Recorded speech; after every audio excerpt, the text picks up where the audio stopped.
will shake his head and give this answer without fail. A hoax, he says it's all a hoax. When at a press conference or with misspelled strokes, he says he tells no lies and that he never jokes. Confronting with the truth, he'll say it's all a hoax. A modern Don Quixote, he hates the windmills, claiming to protect the birds and whales he says they kill. But don't believe that story, it's really just a shill. He just did not want to see them wild golfing on Scottish hills. A hoax, he said it's all a hoax. When at a press conference or with misspelled keystrokes, changing a storm path with black marker strokes. Confronted with the truth, to say it's all a hoax. Casting mail-in ballots is something that he's done. Now he wants to ban them for each and every one. He claims it for integrity in each election, but he won't believe the results unless it's him that's won.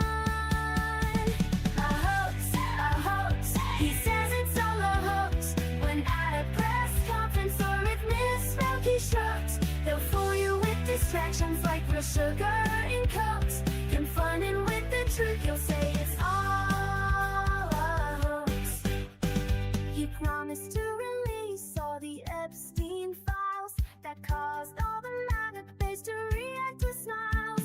But how long has he put it off? It sure has been a while, and now he's calling this a hoax, protecting pedophiles. A hoax, he says it's all a hoax. When at a press conference or with misspelled keystrokes, he'll keep on gaslighting up until he croaks. Confronted with the truth, he'll say it's all a hoax.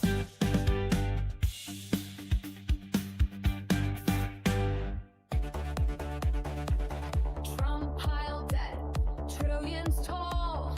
Promised Mexico would fund that wall. Praised dictators, said they're strong. Had Joe done it, they'd say he's wrong. Had Biden done it, MAGA would flip. Had Biden done it, whole numbers would slip. Had Biden done it, that screen fell play. But Trump did it, so it must be okay. Goes through crises, storms and more. Called soldiers losers who died in war. Hired his kids to run DC. If it was Hunter, they'd scream treachery. Had Biden done it, MAGA would flip. Had Biden done it, the numbers would slip. Had Biden done it, Fox News would say I made. But Trump did it, so it must be okay. Love Kim Jong-un, he wrote love letters that take the guns first, lose those rights forever. Signed you spending bills with glee. Had Joe done that, it'd be tyranny. Had Biden done it, MAGA would flip. Had Biden done it, whole numbers would slip. Had Biden done it, they shout out today. But Trump did it, so it must be okay. Kept secret files, countless untold. Said Putin's word was good as gold. Invited the Taliban to come to U.S. soil. If Joe had done that, they'd all recoil. Had Biden done it, MAGA would flip. Had Biden done it, whole numbers would slip. Had Biden done it, they'd want him to pay. But Trump did it, so it must be okay. Double standards, loud and clear. Rules for Trump, but not for peers. What they call treason, if Joe's the name, is patriotism when Donald's to blame. Had Biden done it, MAGA would flip. Had Biden done it, whole numbers would slip. Had Biden done it, they'd shout no way. But Trump did it,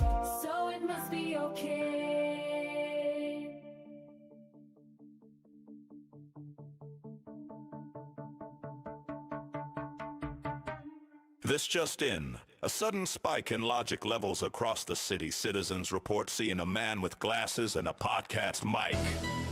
We go now live to Liberal Dan. Who you gonna call when Nazi writing's on the wall? Call your man Liberal Dan, cause you know we got a plan. The right wing talking shit, but he ain't about to quit. He'll take his proton pack and zap your logic cause it's whack. So who you gonna call when the writing's on the wall? Call your man Liberal Dan, and the rhetoric will fall. It's being reported that Liberal Dan is setting up what appears to be some sort of straw man containment field. He's calling out your lies with his mic he'll vaporize. Cross the streams in your dreams, bitch, you know that he's too wise. You're like Slimer talking crap, but you walked into his trap. Yo, it's more than entertainment, it's misinformation contained. So who you gonna call when the writing's on the wall? Call your man Liberal Dan, and the rhetoric will fall. The Statue of Liberty, the writing you can't see. So bring the huddled masses, it's a war of the classes. While Trump may think he's Vigo, Dan can cut through that ego. He's got the facts to prove him wrong, got that logic like Egon. Your logic is a ghost, cause you know this chick is toast. When you follow MTG, it's conspiracy, you'll see. There's no need to taser, he's got wit like Occam's razor. Liberal Dan cuts those lies with his Jewish space laser. It's unbelievable. Liberal Dan just used the literal dog whistle to lure a large group of internet trolls into what is being called a self-collapsing rhetoric singularity. In all my years of reporting, I've never seen anything like this. So don't call to be a heckler, you ain't no Judge Rexler. He'll bust you like Scolary, cause your logic's looking hairy. Right-wing callers think they're cool, but they sounding just like Zool. You the dog, he the man, and yo, his name is Liberal Dan. So who you gonna call when the writing's on the wall? Call your man Liberal Dan, and the rhetoric will fall. Liberal Dan, Liberal Dan, Liberal Dan.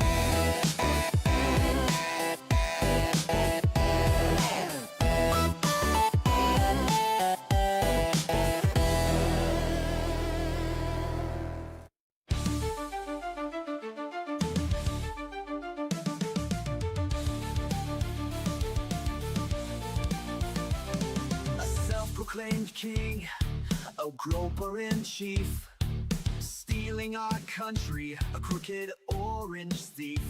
Faux patriots who are poorly educated, wearing red hats and also unvaccinated. Liberal Dan will see us through. It's the best show that you're not listening to. So when you hear the call, animals unite. Liberal Dan Radio, talk on the left, that's right. A failing media that's barely treading water. They're too inept to fight this new world order. Corporate pigs are at the trough, hear the squeals. The swine won't bite the hands that feeds them meals. But Liberal Dan will see us flow. It's the best show that you're not listening to. So when you hear the call, animals unite. Liberal Dan Radio, talk comes the left, that's right.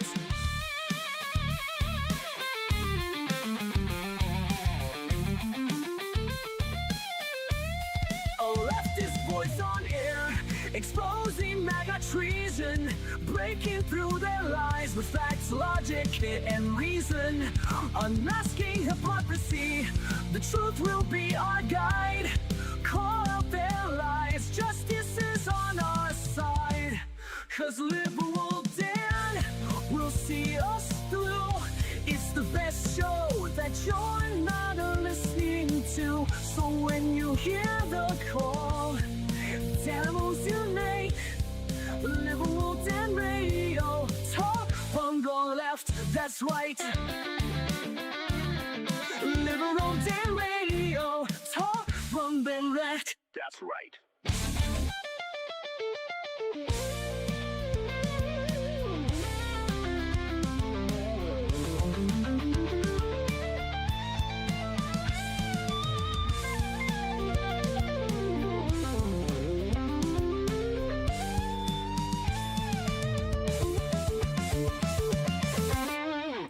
And welcome back to Liberal Dan Radio, Talk from the Left, that's right. This is your host, Dan Zimmerman, coming at you live from New Orleans, Louisiana. You can join us in either on the show chats, either on twitch.liberaldanradio.com or at liberaldanradio.com, which is the YouTube channel. Leave your comments there. We'll see if we're going to open up the phone lines a little bit. We may, depending on how I feel. I did not sleep well last night, but I also feel like I'm not as tired as it was Thursday night, if that makes sense. So even though I went to physical therapy this afternoon and he stretched the ever-living crap out of me and I almost tapped out because there's still some soreness going on in this right knee. It feels like it's taking longer for this knee to get less sore than it was. I mean, it is less sore, but it's not like where I was with the previous one. So we will see how that goes. Anyway, so support the show all sorts of different ways. Aaron is subbed for 25 months over on Twitch. This is a Twitch anniversary. This is at least very close to, if not my exact Twitch affiliate anniversary. So it's my Twitch anniversary over on Twitch, where we got monetized here on YouTube for 2 years last month, and now this month it took less than a month to get to where we needed to be for Twitch as well. So thank you to all the Liberal Danimals, especially the Mod Squad, Aaron and Jolie, for helping that out.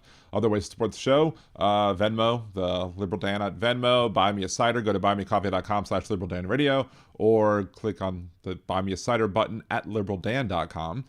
Either way will get you there. You can become a Liberal Dan patron, patreon.com/liberaldan, or patreon.liberaldan.com. Also, either way will get you there. Thank you to the current Liberal Dan patrons. We have 4 current ones: Arizona Sunflowers, Robert Reynolds, Jolie, and Aaron. I will try and work on getting some more content up there as well. And I haven't forgotten about Liberal Dan Radio After Dark either. We will be working on that at some point soon as well. Again, finding a new job is the most important thing recently because, I want to make sure I can pay my bills, right? So, anyway, or Charged at Every Game and or Villaby, as well as Aaron and Jolie, are over on the Twitch stream. So thank you all for joining us over there. We also have the Mod Squad over here on YouTube. Aaron, Jolie, and the Timu Mod Botrix, which allows us to see all this chat stuff up here. We got Jeff from just north of Uranus. We got Steve from across the pond. We got Teresa. Good to see you. Thank you for joining. Let's see, who else? I know I saw other people here. Molly, it's a joy to see you. Thank you for the gifted membership, Bill. Teresa got the gifted membership, so awesome. That's good to see. Got Bethany in the chat. Good to see you, Bethany, as well. Roxanne, saw some of you earlier today in Hal's chat as I was listening whilst working. Nick Rich, good to see you, 56. Nick, thank you for joining us as well. Suzanne, who else did I miss? Lainey, good to see you, Lainey. Go subscribe to Lainey's channel. She's got some music up there on her channel. She needs to get her numbers up too, so we could help her out as well. Good to see you, Bill, as well as thank you for the gifted membership too. That's all the ways you can support the show: gifting memberships, gifting subscriptions over on Twitch, buying a subscription on Twitch if you have Amazon Prime. It doesn't cost you anything. Otherwise, it costs a little bit. You could buy bits on Twitch. You can do super chat, super stickers on YouTube as well. But the most important thing, if you can't afford to pay anything, is to just make comments and share videos and stuff like that. I've noticed a bunch of you have been doing that recently. I am very appreciative of you. Thank you so much for that. That really does go to help the algorithm. Like with the whole software tool that I've been using to cut up all those little clips, that jumped up. That made my monthly views jumped up from like 5,000 a month to 70,000 a month, and that's awesome. But I've noticed I've noticed more of y'all have been commenting on the videos as well, and I've seen it jump up to 80 once I saw that happening. So I think 10,000, that y'all's help could have potentially helped with 10,000 extra views on top of what the Opus Clip thing has done. So appreciate y'all for that. And again, that's what helps the show grow, and that's what we need to get the message out there to fight back against this tyranny, this horrible administration, etc. Tim Farrell's in the chat. Good to see you, Tim. Thank you for joining as well. Let's see. Church at every game. Happy at diversity. Just laugh at these political headlines. What's the cause of Trump's bad polling? We asked conservative strategists. Blah, blah, blah. Yeah. Well, maybe because ICE is in the street killing people. He was BFFs for Jeffrey Epstein for 25 years. The Penguins aren't playing the tariffs. Drug prices aren't falling by 1,000% because that's fucking impossible. Shall I go on? LOL. But had Biden done any of that... Had Biden done it, MAGA would flip. Had Biden done it, whole numbers would flip. Had Biden done it, that scream foul play. But Trump did it, so it must be okay. Apparently some conservative was... Somebody, I don't know if it was a conservative or not, but somebody was like, you know, you're thirsty. You're thirsty. I'm like, why am I thirsty? Is it because I'm hydrating during the show? Is that why I'm thirsty? I don't know.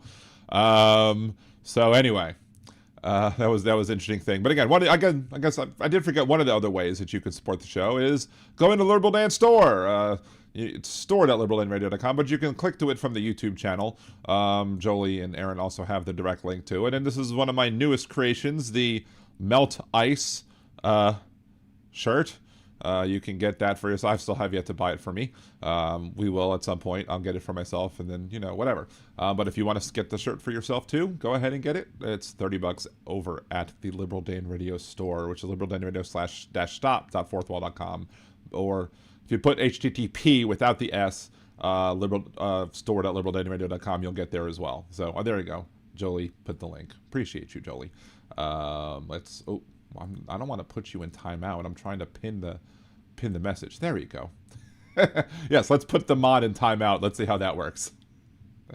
That would be a great way to do the show, right? But of course, we also have the other shirts, like the basic Liberal Dan Radio one with the giant QR code at the back, which I need to still send Aaron and Jolie. The Al Gore Needs More Rhythm shirt. The Man of La MAGA sticker and shirt. And of course, my favorite, the FDT. And there's also a black version of the Man of La MAGA as well. But either way, if you want to get those shirts, support the show, wear Liberal Dan Radio merch, etc., it's all available. You can click through the YouTube links and get there, or just go to the pinned message as well. Thank you, Ali Osher, for wishing me a happy anniversary over on Twitch. Let's see. See, Osher said every game also said, I don't think people understood how good we had it with Joe in charge, especially compared to with Trump in charge. And there's the thing. You had two things to compare. Trump called needless deaths during the pandemic. Biden might have been a little slow sometimes. You know, it's miles apart, the fact that they're able to not see the difference. And of course, but you know, Gaza. Well, yeah, Biden was trying to fix Gaza. Trump is trying to raise Gaza. There's two different things between them as well. And all the idiots who, I mean, you even had fucking Anna Kasparian. Anna Kasparian was on, like, apologizing, I guess, on the Young Turfs or whatever. She was apologizing because she refused to admit that Donald Trump showed signs of being a fascist. Like, hello? Were you not paying attention during the first Trump administration? Were you not paying attention to the campaign leading up to this election? Are you just dumb? I mean, I say, are you dumb? We all know the Young Turfs are dumb because the Young Turfs are idiots and morons who are willing to sell their souls to get some conservative viewers because, you know, goddamn, Anna couldn't stand hearing somebody refer to people in a gender-neutral way about being pregnant. Because, God forbid, you consider that there might be non-binary folks and trans men who might actually get pregnant. Oh, noes. But she had to go kiss ass to the conservatives, and now the Young Turfs are dead to me. I mean, I had problems with the Young Turfs for a while now, but, you know, them going turfy was my last straw, and then, you know, them trying to bring in conservative viewers because, you know, they were losing the ones that would normally listen to them. Yeah, fuck them too, right? So, what's up, Jen up the base? Good to see you. What else? JD Christie, thank you for joining as well. Thank you for the bits, Ali Osher. I could always count on Ali Osher for giving a few bits every now and then. Appreciate you for that. Anna Desparian. Yes, thank you, JD Christie. That's an excellent way to rename her, I suppose.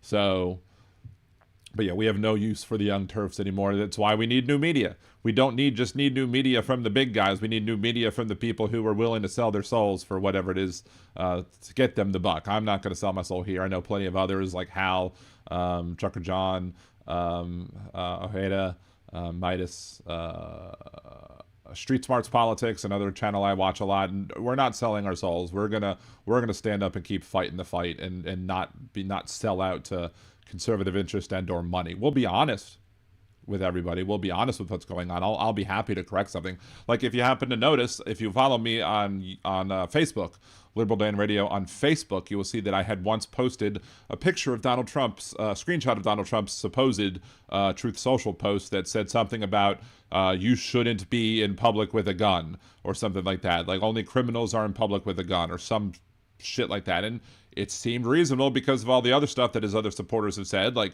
Patel and Noem and other people like that who were basically saying, oh, well, why are you in public if you're going to be, you know, why not protest with signs instead of protesting with guns? Like, hello, I mean, are you any more tone deaf? Do you not understand what's going on here? To the point where the NRA that we criticized the last few shows for only being about gun sales actually spoke up and said something about it. I guess because they were, you know, actually talking about white people having guns and not black people having guns. Because the NRA is still not going to stand up and protect a black person's right to own guns. But a white person, maybe they're now going to be like, oh, well, we don't want that encroaching too far. Because if we stop too many people from being able to carry guns, guess they're not going to be able to sell guns. And again, that's what they care about is gun sales, not gun rights. Right? So atrocious at every game. Yeah, F new media, to be honest. I listen to Hal and Dan, and that's pretty much it. I can't stand influencers. They're all grifters. And look, I understand that a lot of things that I do might come off as grifty. You know, selling shirts and asking for Venmo and super chats and whatever, blah, blah, blah. But, you know, it's why, you know, the more I can make doing this, the more I will actually get out and doing it. But again, I'm not going to sell my soul just for views. Even Chad over on YouTube commented on one of my videos when I corrected myself previously about something that Trump said or did, and I corrected myself. I was like, look, you know, this is how I am. And I did it as Hal was rating. I don't seem to think it hurt any because, again, we still look at Trump with side eye. We still look at Trump with suspicion. But if I say something incorrect, I'm going to correct what I say to make sure that I am correct, because unlike the rest of the media, I give a shit about being truthful and not just truthiness, right? So, exactly, Alyosha. Internet costs money in the USA. Everything costs money in the USA or whatever. Atrocious game. GOP needs to leave trans people F alone, and I don't want any civilians owning guns. That's what atrocious at every game says. I'm a little more, you know, on the, you know, I believe, you know, I don't want to stop law-abiding citizens from owning guns. That's not my thing. But I do want to prevent sales to people who shouldn't be owning them. Like, for example, people who can't pass a background check. And there are too many loopholes right now. One loophole is too many loopholes in enabling people to get guns who are not supposed to get the guns. So while I'm not going to sit there and they also do say if you go far enough to the left, you get your guns back. And as this administration becomes more and more Nazi-like, as I've said that they would be since he first started running for office in 2016, as the Nazi plans are put more into fruition, you're going to see more and more people on the left deciding that they are going to have to own guns too. And then what's going to happen at that point, eh? What's going to happen when the left starts arming up? You're going to see Trump. He's going to go after the guns, especially the guns of the people on the other side, and the MAGA mouth breathers are just going to stay silent as the grave. Why? Because, again, they don't give a crap about the rights of people, because they don't think that anybody who's not a citizen, or at least not them and citizens, are worthy of rights. Pretty much I figured out why conservatives will sit here and try and tell you that constitutional rights are only for citizens. Because even when there are certain parts in the Constitution that specifically state that they are for people, not just citizens, for people, you have to understand that MAGA folks don't consider people who are immigrants to be people in the first place. So when they see people in the Constitution, they think citizens because they don't view non-citizens as being people, as being human or whatever. They treat them like utter garbage. And that's why they assume that the rights are only for citizens, even though they really don't even think that, because when the citizens are on the left, when the citizens, you know, are standing there filming with their cameras or sitting there in a vehicle, not harming anybody, when the citizens are doing that, they get killed. right? We have Alex Preddy. We have Renee Nicole Good. How many more people? Again, I don't remember the other name off the top of my head, but there are so many other people. How many people need to die? How many people need to be murdered by ICE for people to start paying attention, for people to start taking notice, for people to start getting angry? I mean, I could do this entire fucking thing as a fat man rant. I mean, only reason I don't have this screen up the entire goddamn show because I am pissed the fuck off, and you should be too. The only reason why that is because I want to be able to, you know, have your chat still be in the chat when I'm not looking at the videos, because we will be looking at a few videos today as well. But yeah, didn't NRA funnel a ton of money to the regime in 2016? I think so. I mean, I think the NRA almost lost their ability to do business in New York, right? Let's see. Atrocious David Game says, didn't the GOP used to say that the Constitution puts limit on the government? That would imply that they can't impinge on non-citizens' rights either. Then again, these are the fuckwits who want to amend the Constitution to go gay people they can't marry, tell women to be baby incubators. Exactly. Another good callback to a Liberal Dan radio song. I don't have a small clip. Yeah, I should clip that up too, just in case you want to toss another easy one for me. But yeah. But let's go ahead and, we would think that people would have learned from history. I mean, if you're not mad now, what does it take? What does it take? Go look back at history. The problem is that the only thing that the Mar-a-Lago Gestapo has learned from history is how to be a good Nazi. Not that there's anything as a good Nazi, but how to do Nazism to the utmost Nazi extent that they are. This is something also that I read from someone else. It's not my individual thoughts, but I did want to read this on the show because it pretty much nails it right on the head. Alex Preddy had the restraint to not draw his weapon despite being bitten and pistol whipped by multiple thugs who had absolutely zero legal cause to be assaulting him. They took his gun and shot him. They continued to fire into his prone, motionless, and unresponsive body as they backed away. Nobody told me that's what happened. This is my description of what I saw with my own two eyes from 3 different angles. Don't look away. This is where we are. Abso-fucking-lutely do not look away. We have to keep the cameras on them. And what they are wanting to do, what these jackboot thugs are wanting to do, is they are wanting to instill fear in you to make you less likely to come out, to make you less likely to protest, to make you less likely to film what they're doing.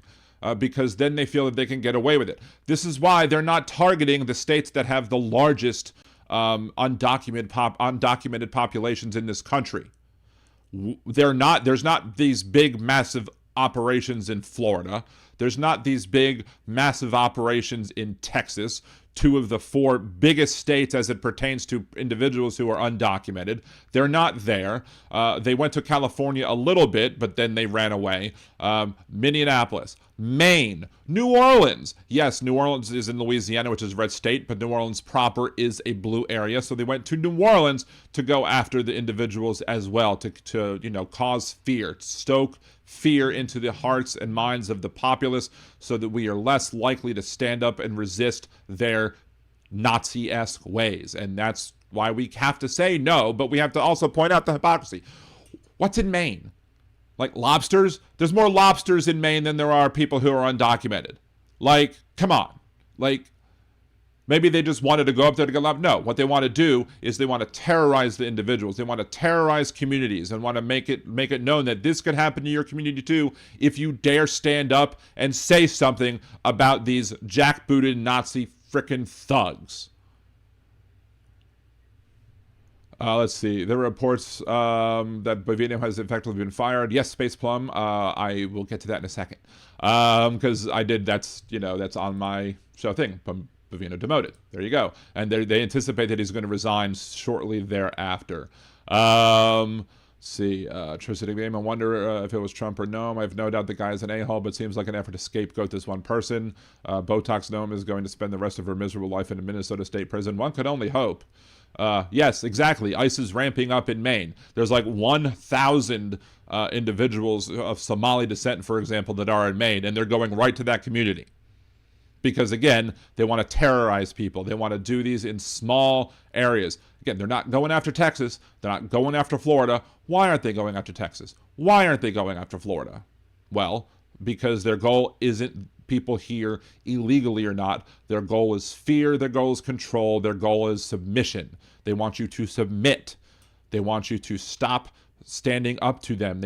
I guess they figure that if enough people die because these a-holes are out here playing Call of Duty, if you haven't heard that one yet, hold your hats, hold your horses, because holy crap, the people that they've hired now are undertrained, only 47 days of training, because, you know, it's more important to stroke old Donnie Boy's ego than it is to actually give these people proper training.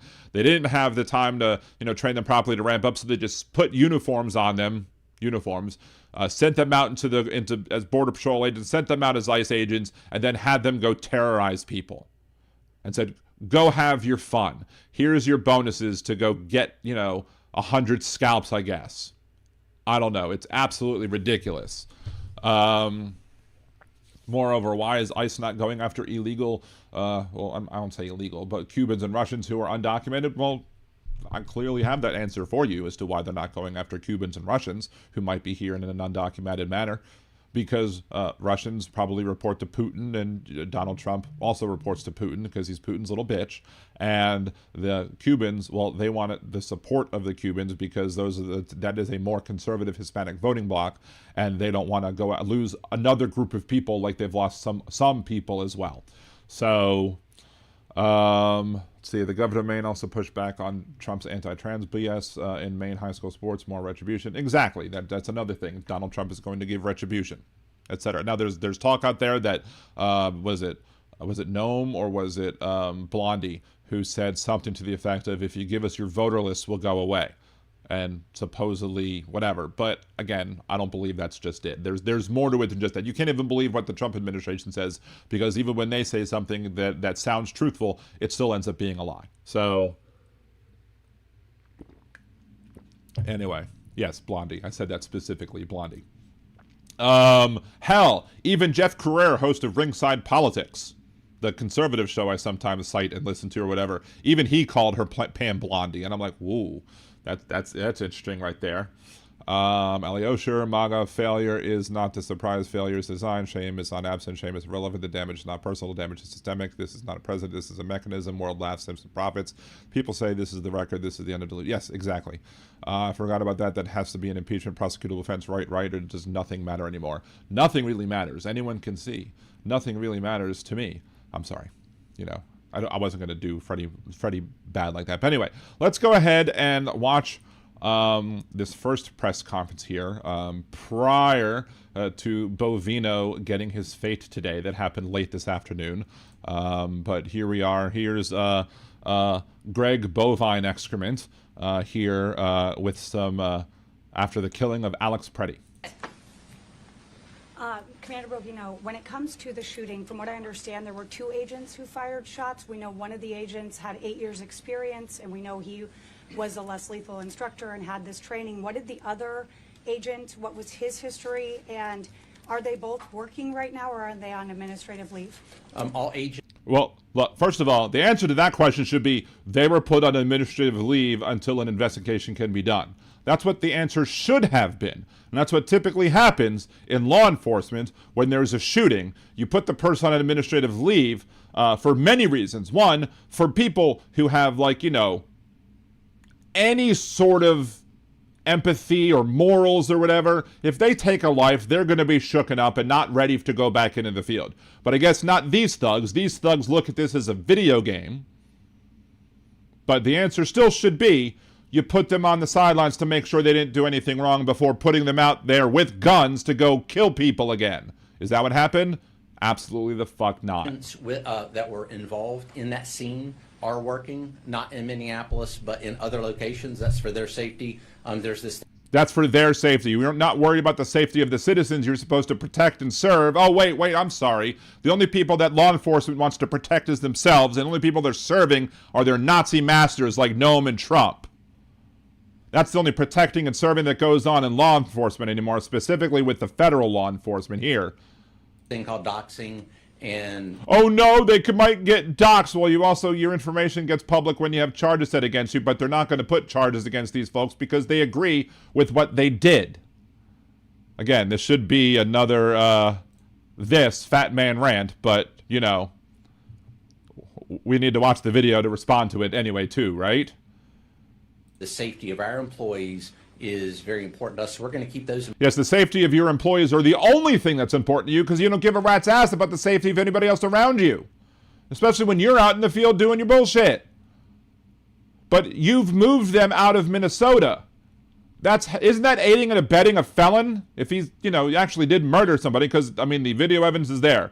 I looked at the video. Anybody who looks at the video with working brain cells can see that Alex Preddy was murdered in cold blood on the goddamn street. They took his gun away first, and then shot him, and then shot him again, and then shot his prone body multiple times. This is cold-blooded murder on the part of law enforcement. And he's aiding and abetting murderers by moving them out of the area and then letting them go murder. This is worse than the Catholic Church, or about the same as the Catholic Church. The Catholic Church find out that somebody molested a kid. Well, guess what? Move them on to someplace else. Law enforcement finds out that somebody murdered somebody. Move them on to somewhere else so they can victimize more people. Lather, rinse, repeat in your fear. Employees safe. As far as the number of shots, the number of agents involved, that, again, is going to come out in the investigation. I don't believe you. I don't believe you 1 second that anything meaningful is going to come out of an investigation by the federal government against these Nazi jackboot thugs. That's not going to happen. If you believe that any sort of justice is going to come out of this, you're fooling yourself. You're a goddamn idiot. I'm not going to speculate on who did what, when they did it, how they did it. Nobody has to speculate on who did what and how it was done. There's video evidence clearly showing one person took away his gun, another person shot him, and then more people shot him on top of that. There's no arguing here. The only people who are not seeing that this is a murder are people who are choosing to remain willfully ignorant of the situation. Willfully, even fucking Bill Cassidy of Louisiana, Republican senator running for re-election, spoke up and said that this looked terrible. I mean, I don't think he actually said it was murder, because I don't expect him to do that. But still, because he's a fool, because, he's the same fool that was fooled into supporting frickin' RFK Jr. for Department of Health. But at least he came out and said something. Even Ted Cruz said something about this today. Like, it's pretty bad when Ted Cruz says something negatively about the administration. I mean, that shows a line must have been crossed. Because, he's, usually too busy running away, especially in all this cold weather. Or what exactly occurred there, I'm going to wait for the investigation to let me know what happened. And then I'm going to let the investigation know what actually happened, so that when they let me know what happened, it's really what I told them in the first place, right? Well, I guess not anymore because you lost your job. Ha ha, fuck off.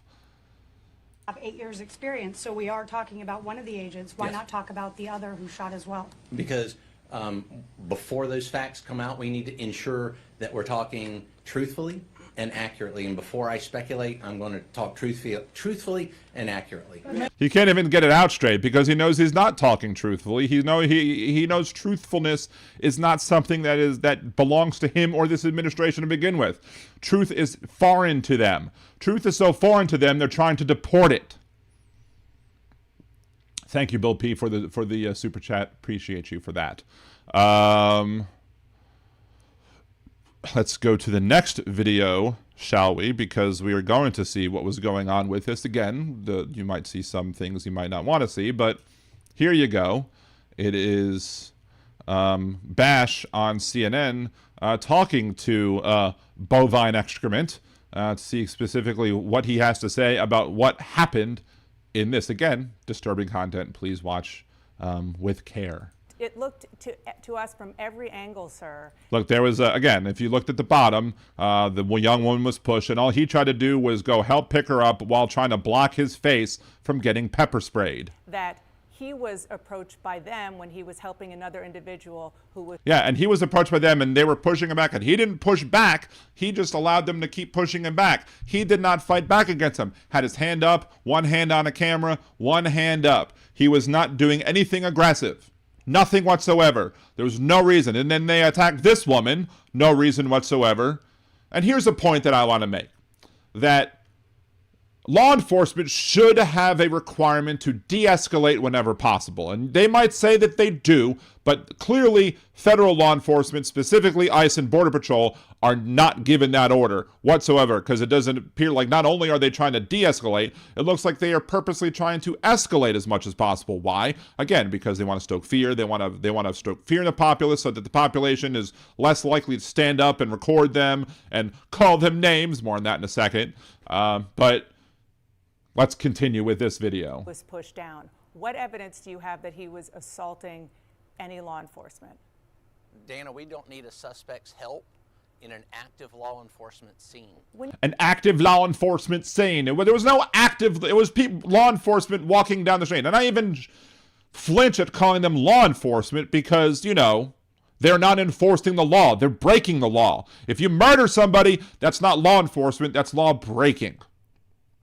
But suspect, he's the victim. But more on that in a second, right? Yeah, wrong button. When you say suspect, what is he suspected of? That's an active law enforcement scene. He knew that was an active law enforcement scene, especially when... What was the crime before it happened? What was the crime for the active law enforcement scene? What were they actively investigating? They're just walking down the goddamn street? The officers approached him, and it's very evident he did not need to be where he was. When somebody is pushed down and a person's instinct is to help that person, when somebody's pushed down by law enforcement, you're saying that you just stand back and let law enforcement do what they're doing? You know, Dana, every situation is different.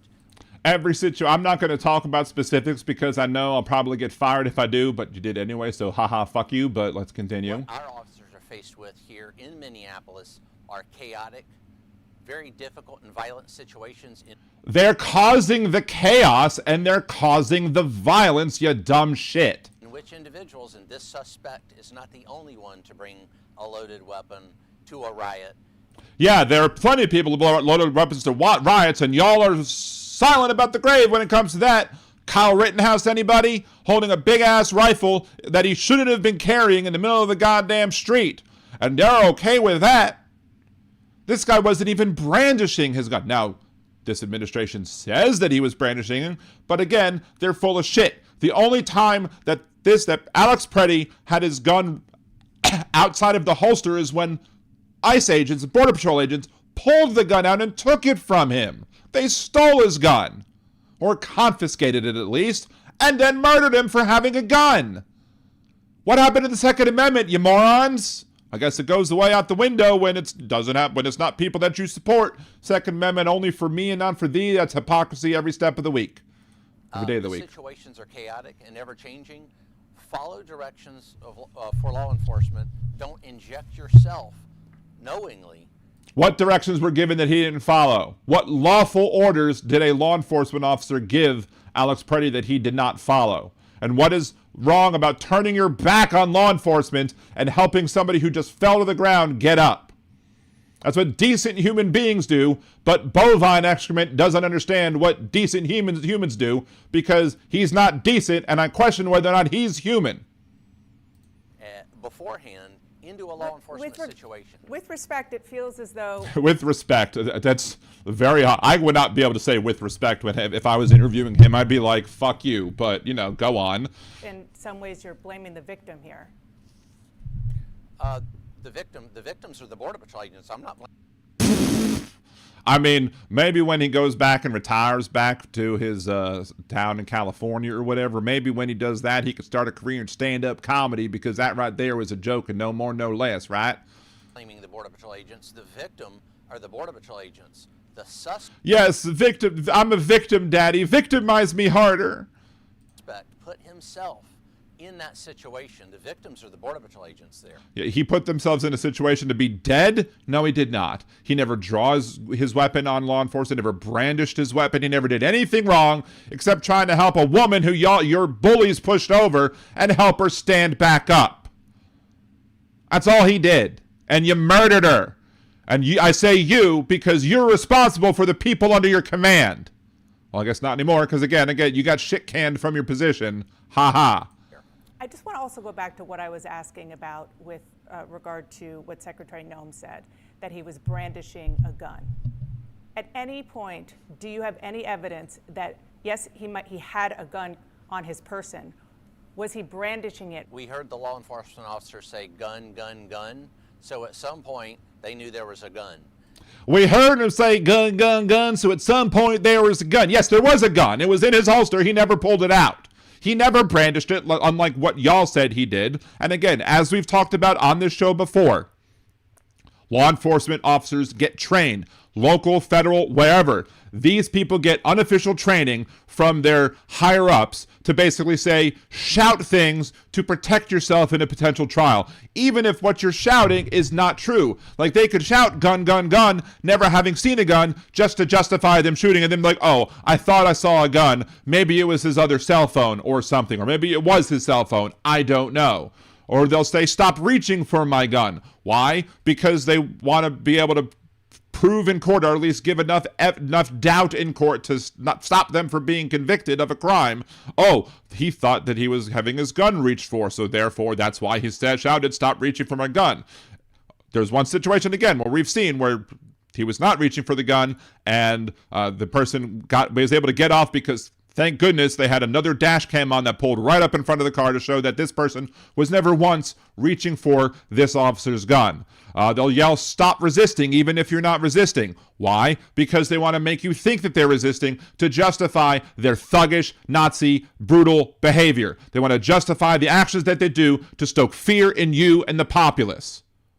And they wonder why more and more people on the left are arming up. Well, guess what? That's why more and more people on the left are arming up. Because they need to defend themselves against these tactics that are being used against citizens of this country. Citizens are being terrorized by the federal government, and conservatives are sitting here just deep-throating the boot, as happy as can be.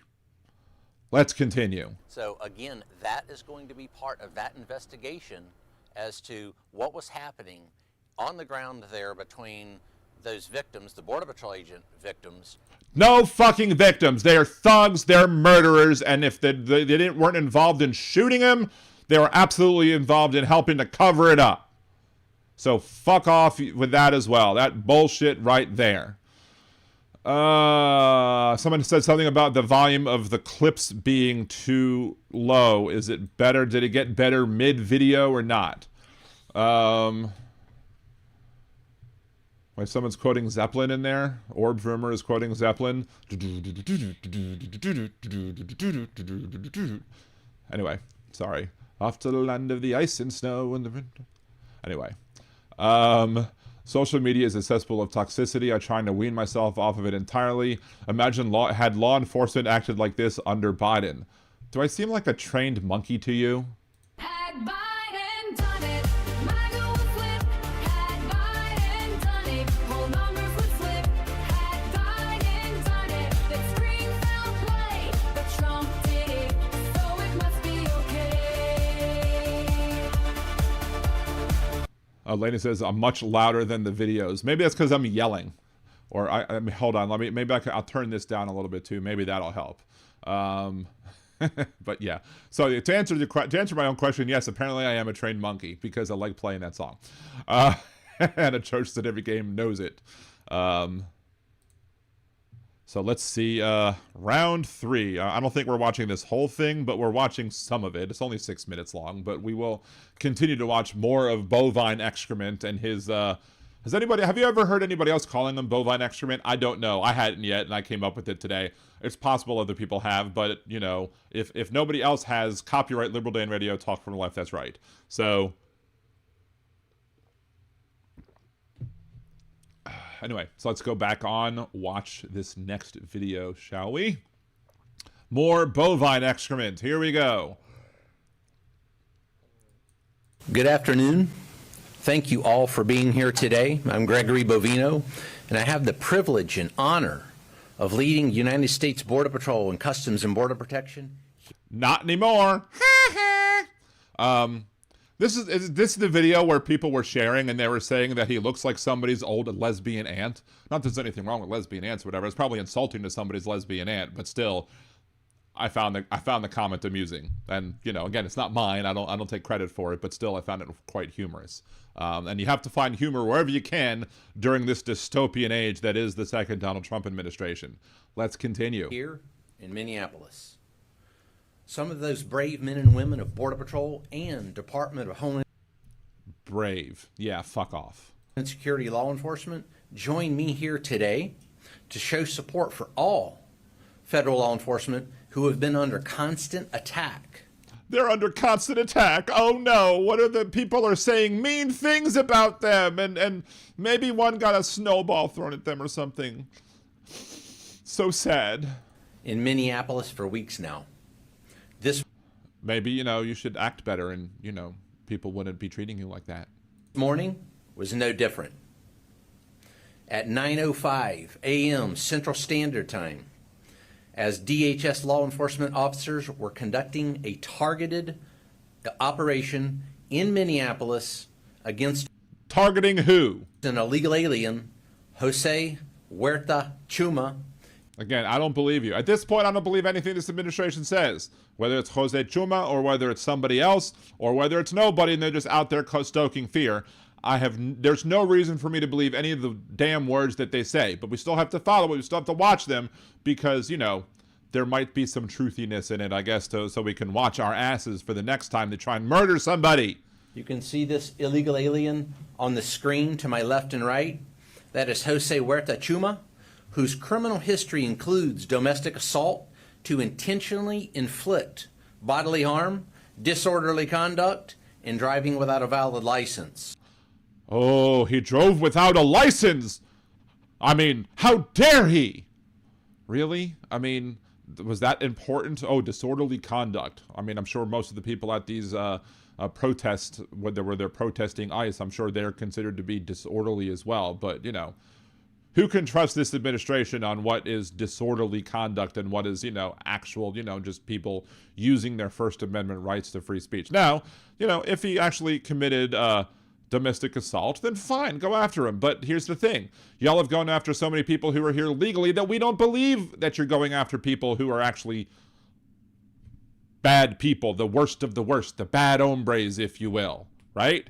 So,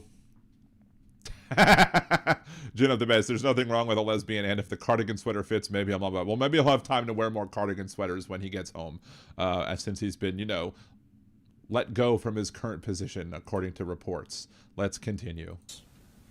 During this operation, an individual approached U.S. Border Patrol agents. No, he was approached by them.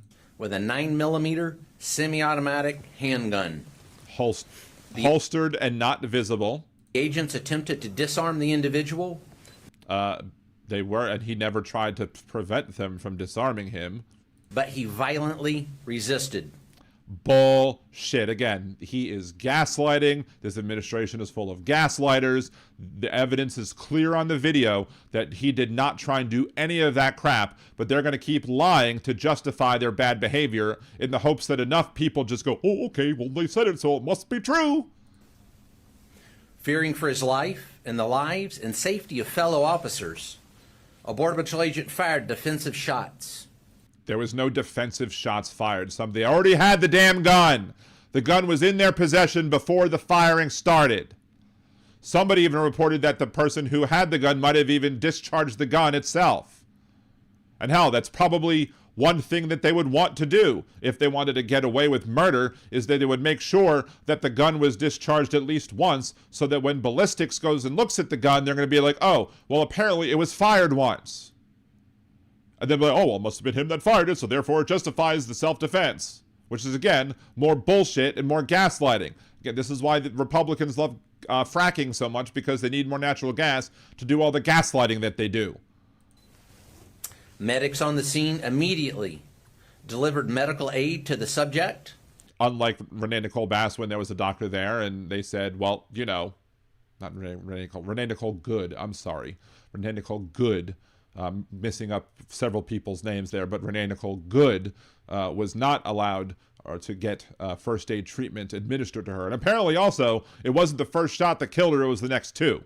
One of the next 2 shots killed her. So had the person only fired as 1 shot, it's possible that Renee Good could be alive today. But these people don't want people to be alive, because what can you do if you're alive? You can testify.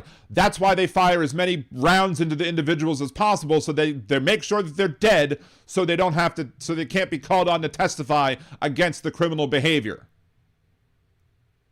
That's why they do that. You'll never convince me otherwise at this point, because why do they keep doing it? But the subject was pronounced dead at the scene.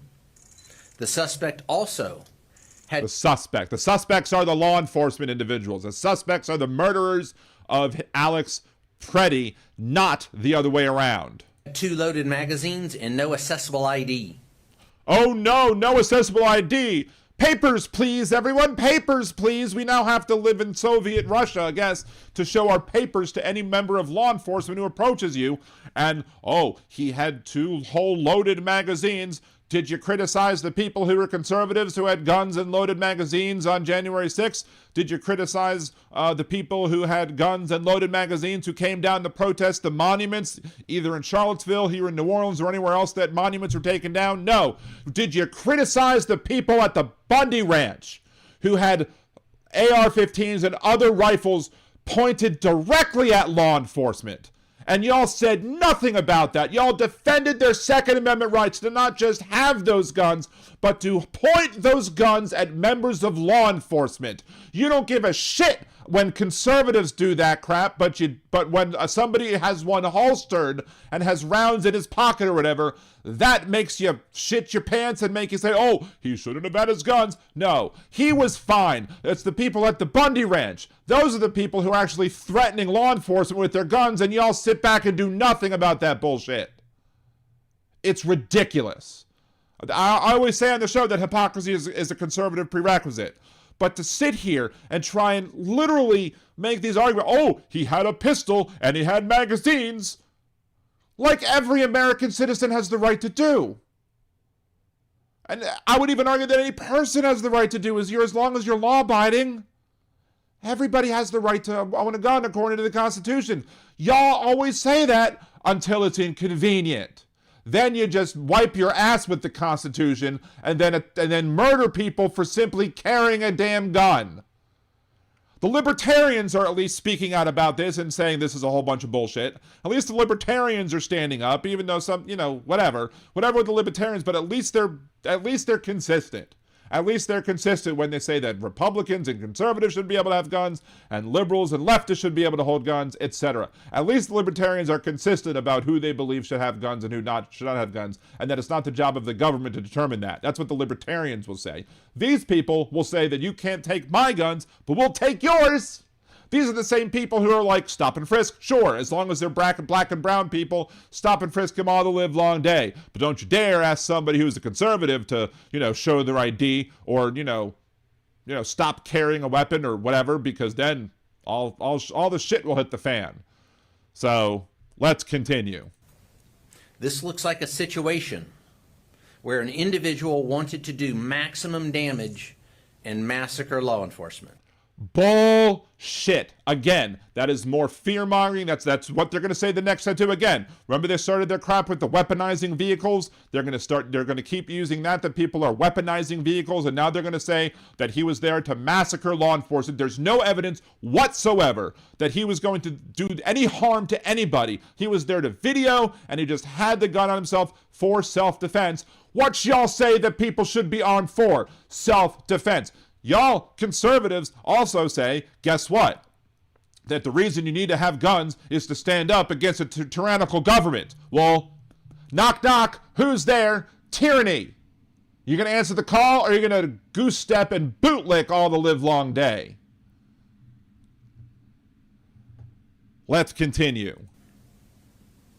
Then, about 200 rioters arrived at the scene and began to obstruct and assault law enforcement.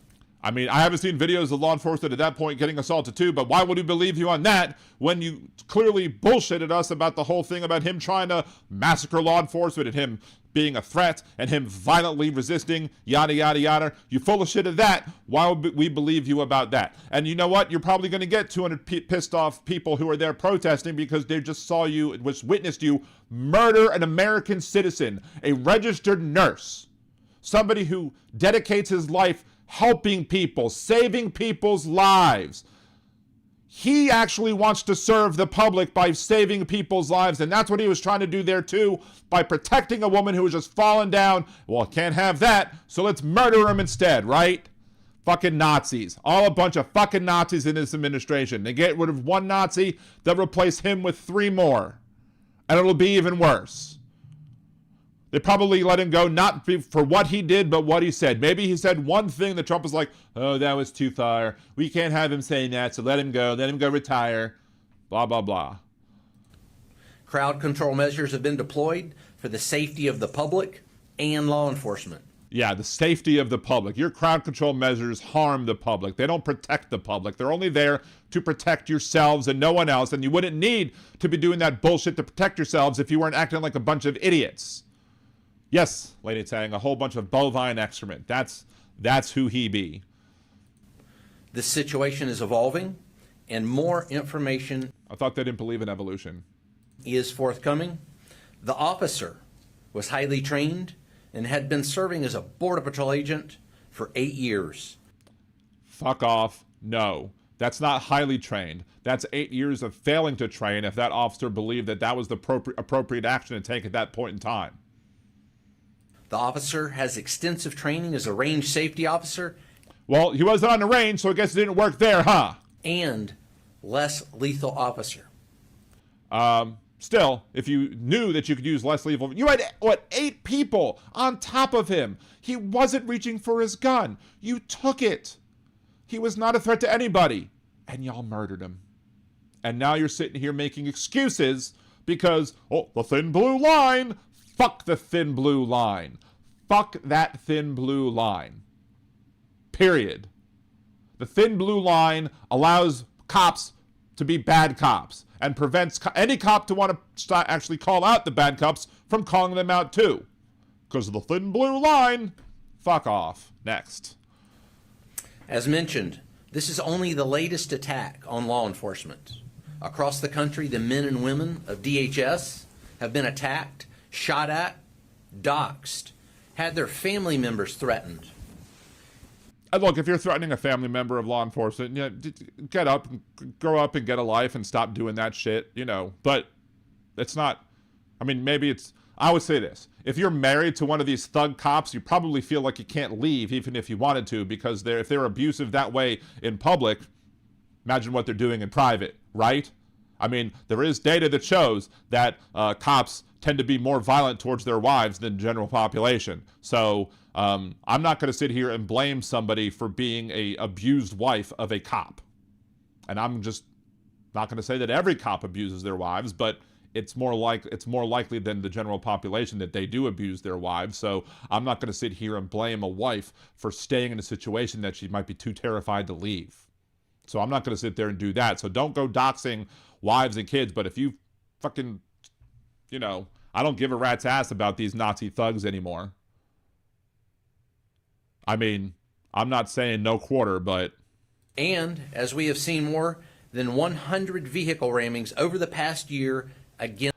Didn't they do the vehicle rammings? Didn't video evidence show that when vehicle rammings happened, it was them who was doing the ramming, i.e. the law enforcement individuals ramming the cars to try and manufacture situations to enable them to be more thuggy, right?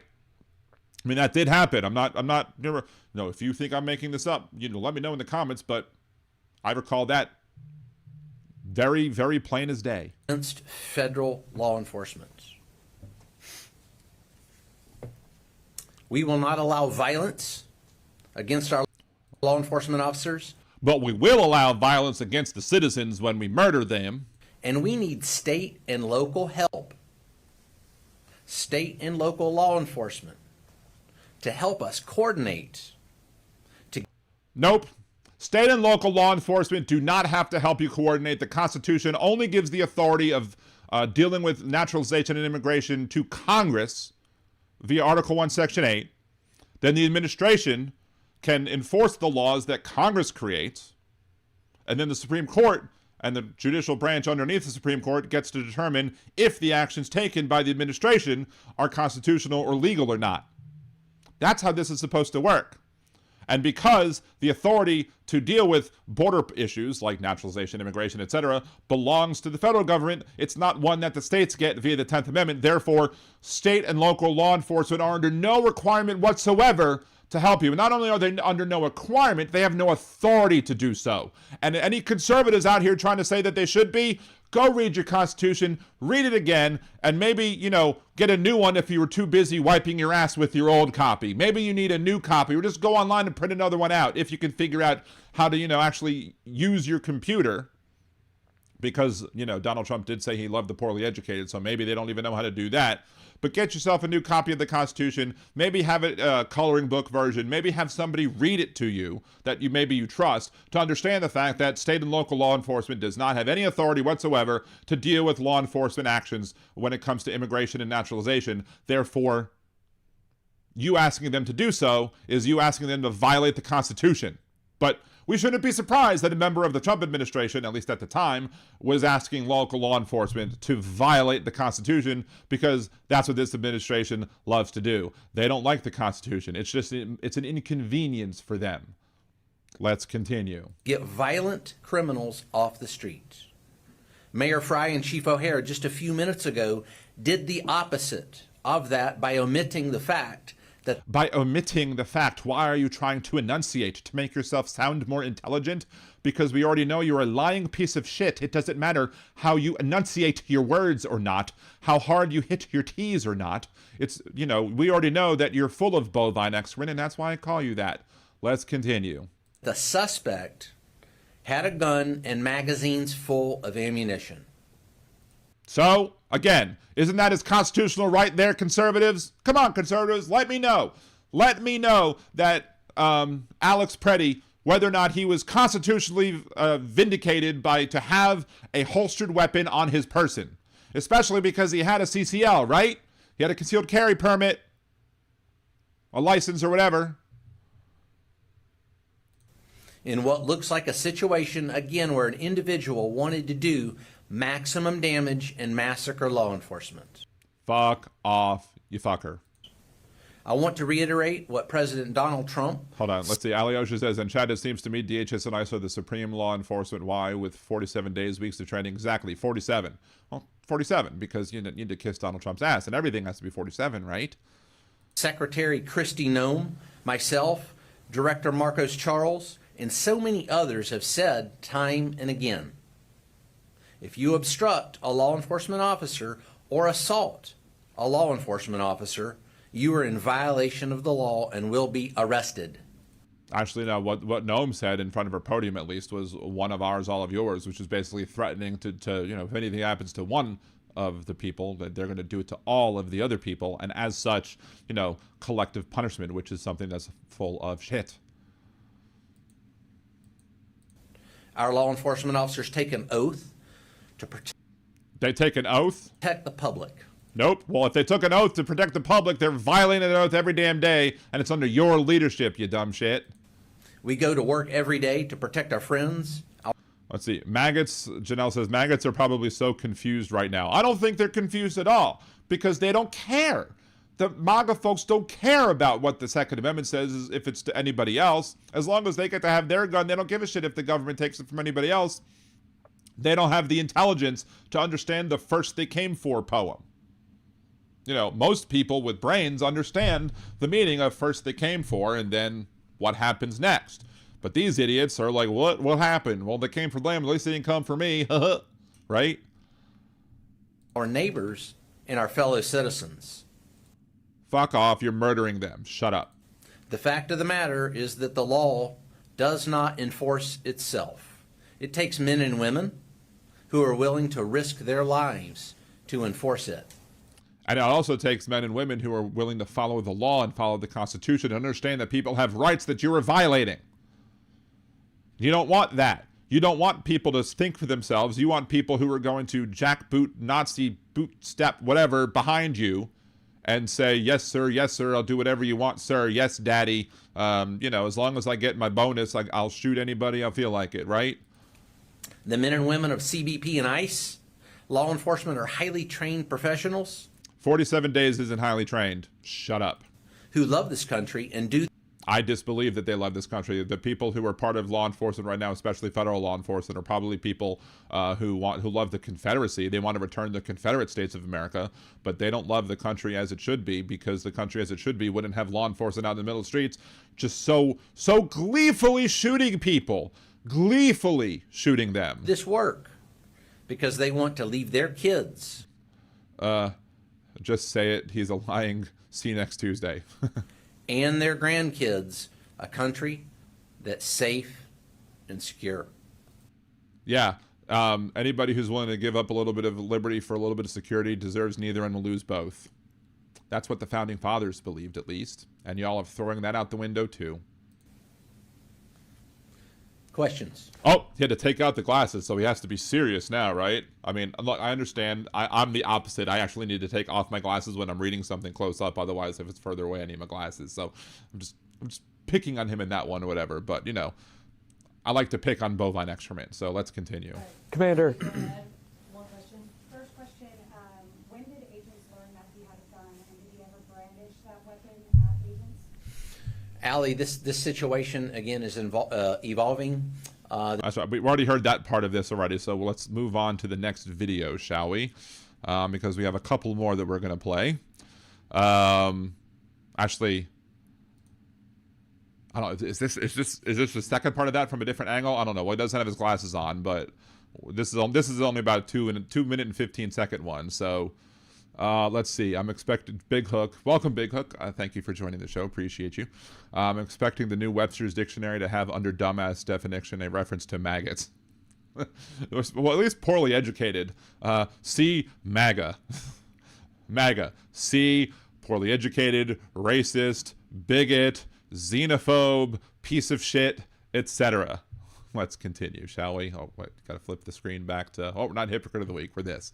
The CBP Home app. That's a choice. We're talking about choices now. I do declare we're talking about choices. Let's hear about all the choices that this bovine excrement is going to be talking about. Standing in line and doing it the right way. That is a choice. Let's repeat that again, shall we? Not standing in line and doing it the right way. That is a choice. Not standing in line and doing it the right way. You mean like y'all pulled people out of line who were standing in line waiting to get naturalized? Y'all pulled people out of the line who were doing it the right way because you didn't like where they were from. So fuck off with this, do things the right way. No, because y'all are detaining and deporting people who are here legally. Y'all are pulling people out of line waiting to be naturalized who did do it the right way. So stop gaslighting the people and just be honest with yourself. Say, we don't like them because they're foreigners and that's all we don't like. And that's exactly why we're going after them. Let's continue. And there are always actions that result from our choices. What actions result from our choices there? When you choose to use your 5-year-old child as a shield. Nobody did that. To evade law enforcement, that is a choice. Again, nobody did that. That someone makes. Y'all detained somebody in like a froggy hat or whatever, but that doesn't mean that person was being used as a shield. And there are actions and consequences that result from that choice. Or when you're a politician or a community leader, you make a lot of choices there, some very important, wide-ranging, and in-depth choices. Now, is it really appropriate for the person who is the in his current position, at least at the time, is it really important for that person to be making political statements when they're dealing with law enforcement? I mean, a lot of times people in law enforcement are civil servants and as such are precluded and prevented from making political statements. But I mean, I'm sure that he's not particularly a civil service, but is it still appropriate for this individual to be sitting here and spouting his bovine excrement as it pertains to what politicians and community leaders do? No. Your job is to protect everybody, including those politicians and community leaders, even when they say things you might not like. But we all know how well you embrace your job, right? Because, you protect murderers. When, as a politician, if you choose collusion and corruption as a choice, then there are consequences and actions that take place because of that. That's one reason the U.S. Border Patrol and ICE are here in Minneapolis by the... They colluded and whatever, and that's why they're there in Minneapolis because there's a large Somali community that y'all can terrorize. That's why you're there. That's all the reason that you're there. You're there to terrorize the populace, not to serve them, not to protect them, but to terrorize them. Thousands is because of those choices. When politicians, community leaders, and some journalists. And now there's news that they're all going to be evacuating now. They're going to be leaving Minneapolis because they know they done fucked up, and now they need to find a new area to terrorize, right? Engage in that heated rhetoric we keep talking about when they make the choice to vilify law enforcement. No, the choice is from law enforcement by doing actions that vilify themselves. You just don't like when we call law enforcement out for doing the actions that cause them to be viewed as villains by the majority of the populace.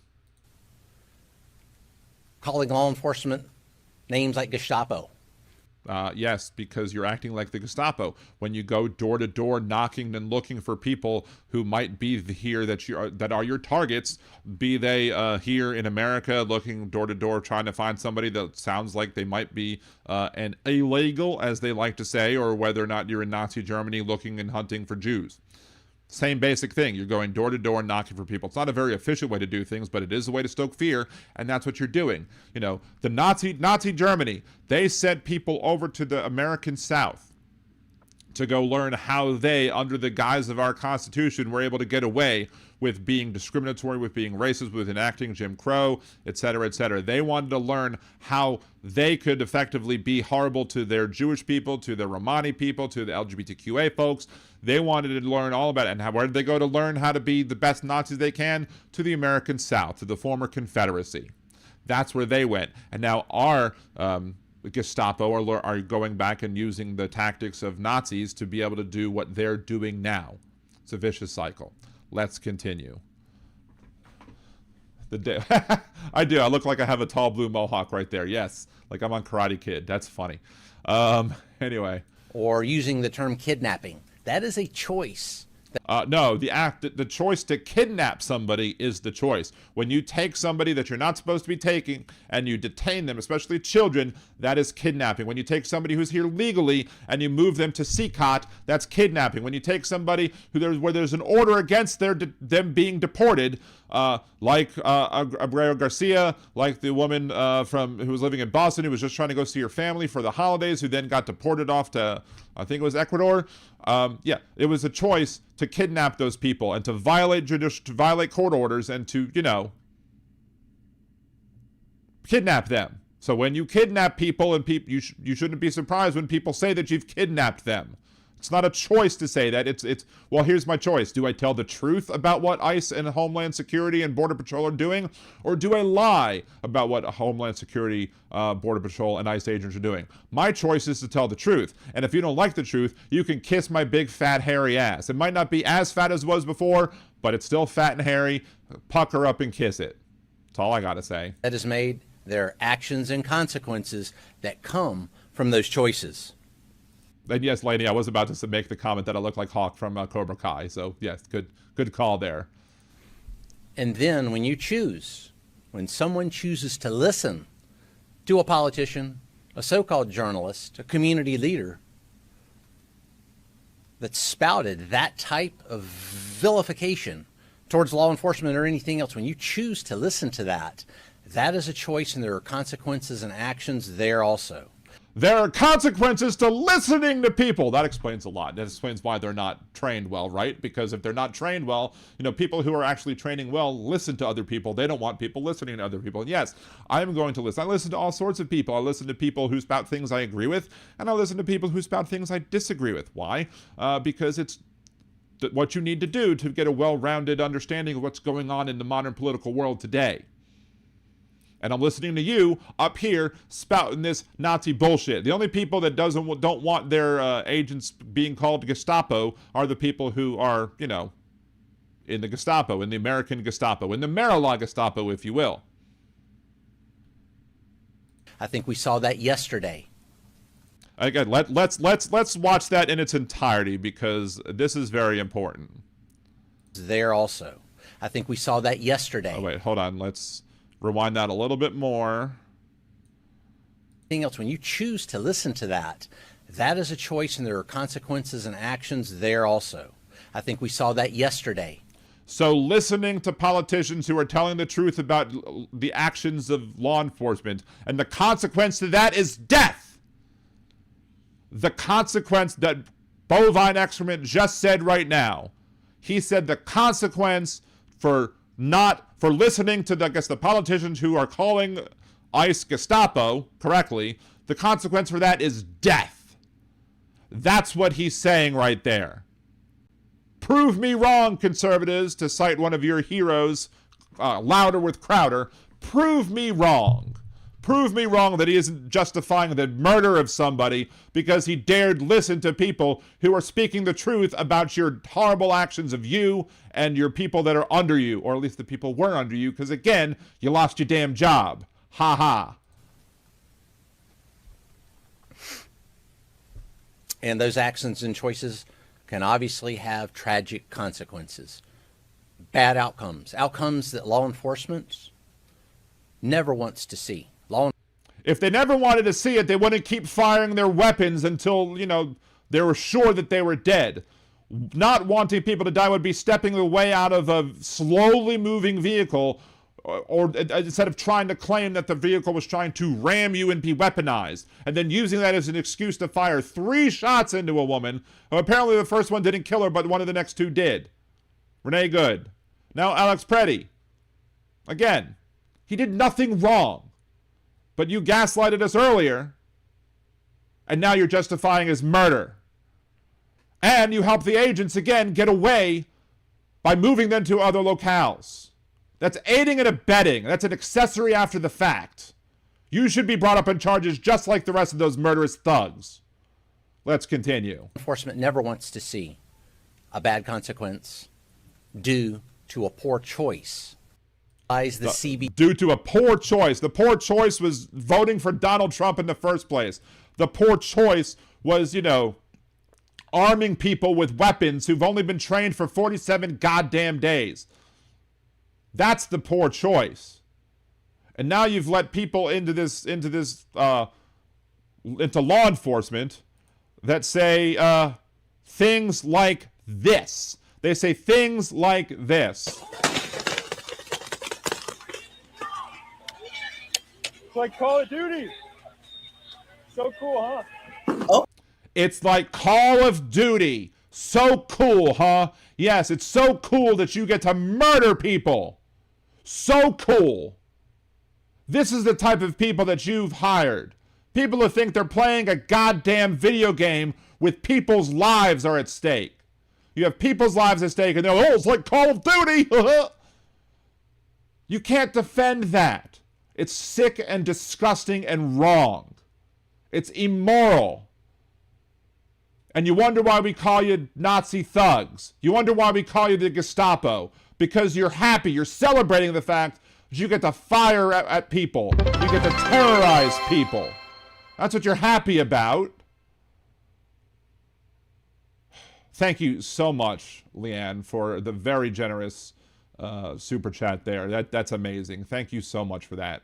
Again, you're awesome. Thank you. Makes me feel so good when that happens. Almost want to tear up right now, especially with all this stuff going through currently with my job stuff. But again, thank you so much. Appreciate that. Wow. Amazing. Thank you so much. We got P-Dubs in the chat as well. Thank you for P-Dubs. Alton Gillespie's in the chat. Jackie, Jan. Who else? Dean. Who else? Because I was too busy looking at the camera ranting like a frickin' moron. Or maybe not a moron. Maybe I'm spot on, right? Maybe I'm correct, but still. Again, this whole show could have been just filmed like this or recorded like this, because I am absolutely just sick and tired of this bullshit of this administration and the people who are trying to murder or justify murder, help people get away with murder. Steve from across the pond, it's literally in the definition, kidnapping. Exactly. It's no Scottish, it's crap. Hey, Lalavinth, good to see you. First time chat, appreciate you. Atrocious at every game. Imagine if Joe Biden were in the chat going, Jack, what if I did any of this shit? Like, come on, man. That would be a bunch of malarkey, right? Had Biden done it, MAGA would flip. Had Biden done it, whole numbers would flip. Had Biden done it, that scream foul play. But Trump did it, so it must be okay. Hey, Jan, thank you. Actually, you're authentic, fantastic. Thank you so much. I appreciate you. I mean, I'm trying my hardest to fight the good fight, but, you know, I do act like a little bit of a dancing monkey from time to time, right? Dance! Yeah, that would be great. I would love... I mean, look, personal note here, just as a personal note. I would love to be able to have a sit-down interview with President Biden, simply because of the fact that I would love to have the opportunity to talk to him about my grandparents who knew him, who worked on his first senatorial campaign in Delaware. I was born in Wilmington, Delaware.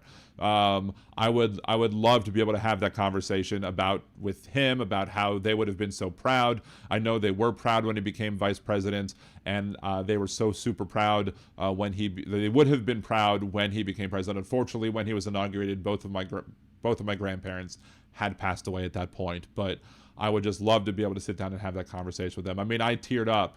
I don't think I've ever teared up at a presidency, at an inauguration before, but just thinking about how my grandparents would have felt that day with him becoming president. Again, it made me tear up when that happened. So I'd love to be able to have that conversation just to talk about my grandparents, because I guarantee you he would remember them. Hell, we actually, when going through the stuff after my grandpa passed away, or maybe it was after my grandma passed away, Jill Biden had given my grandmother one of her recipes for some sort of cake or something like that, and we made it. We made a gluten-free version because my wife has celiac, so it has to be gluten-free, and it tasted delicious. It was wonderful. It was a great recipe, and it's just, again, the other day for my wife's 50th birthday, which was back on January 10th, so 16 days ago now. I usually make chocolate chip cookies, and I make them gluten-free, and you can't tell. You really can't tell that my cookies are gluten-free. They're really that good. I do an amazing job. I have to pat myself on the back for that because they really are great. But instead, this time, instead of making cookies, I decided to make like a sheet of squares, like my grandmother called them. And like there are some times when, sometimes my cookies might taste a little bit off as compared to my regular ones that I used to make with regular flour or whatever. But when I took a bite of that cookie, of like a cut of square, I brought it to a friend's house, wherever we were playing like the game called Blood on the Clock Tower or whatever, and it's a great game. But I cut a piece, I took a bite, and I almost cried right then and there because it tasted exactly like her squares, and they were just so good and so delicious, and they were gone because everybody loved them. So, and my paternal grandparents were just some of the best people around. I mean. One of my relatives is trans. They did not treat my trans relative any differently than anybody else. They still loved her and cared for her. And, it was, they're very supportive of her. A lot of times you see older people and they're like, they have it right most of the time, but sometimes they sometimes are in those olden ways where they're a little racist or something like that.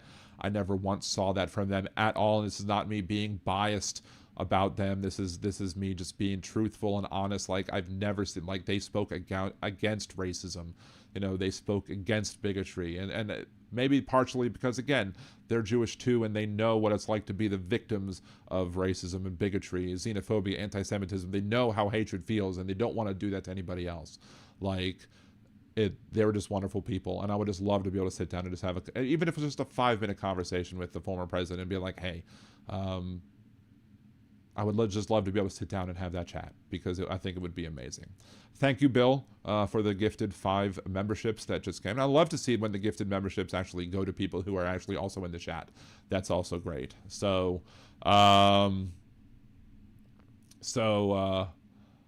gotta get ice cream. Yes, gotta get a couple ice cream cones. Take him to Angela Bricato's down here in downtown New Orleans, and have some ice cream and have a little nosh or whatever, and just have a nice, pleasant conversation with the former president. So thank you, 250 Kilo Ohm, for the affiliate anniversary. Bill, I did see the comment earlier. I will probably open up the phone lines after I watch the next few videos. There's only, I think, 1 or 2 left. But yeah, you know, I will open up the phone lines, and I'll make sure that we can make sure that you get on first before Big Ho calls in. Sound good? Anyway, we do have another video here, and this is of Kristi Noem. We're flipping to Kristi Noem for a second. Her dog-killing ways or whatever.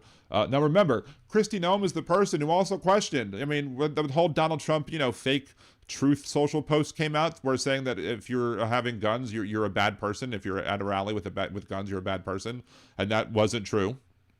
And again, I corrected myself, but in that video, I also linked to something, you know, that she basically said, and she basically said the same thing. Why are you at a rally with signs? You should be with guns. You should be at a protest with signs. Well, did you say that to the people on January 6th? Did you say that to the people like Kyle Rittenhouse and all the other people who showed up to, you know, their protests and their events with guns? You said nothing about that. In fact, you had a gun when you murdered your damn puppy on the side of the road. You had a gun when you murdered your damn puppy. And now you're going to sit here and try and tell, oh, you shouldn't have guns on you. You should only have signs. That's exactly what they want. They want to disarm the left because they want to make sure that they can get away with their murdering and have nobody fire back. That's what they want. But let's go ahead and hear what Kristi Noem has to say here about a ruling that was took place where the federal government said, no, you cannot do these things. Are your agents going to comply I know the with White House has asked him to. Sorry, with the federal order on Friday to not use chemical agents?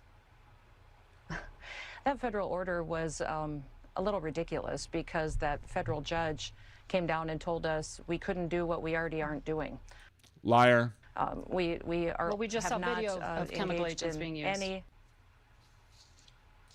We're not going to do what they're supposed to do. We just saw video of chemical agents, and this is where it pivots. Or as Ross would say, pivot! Sorry. We only use those chemical agents when there's violence happening and perpetuating, and you need to be able to establish law and order to keep people safe. That's the establish law and order to keep people safe. Oh, and Mike and Jen, yeah, that's a terrible comment. You should feel ashamed of yourself for that comment. only situation. So that judge's order didn't change anything for how we're operating on the ground, because it's basically telling us to do what we've already been doing. Is it now? Is it now? Is it really now? Because here's old bovine excrement again. Here's all bovine excrement. What's he doing? Greg Bovino in a tense confrontation in Minneapolis, unleashing gas on protesters.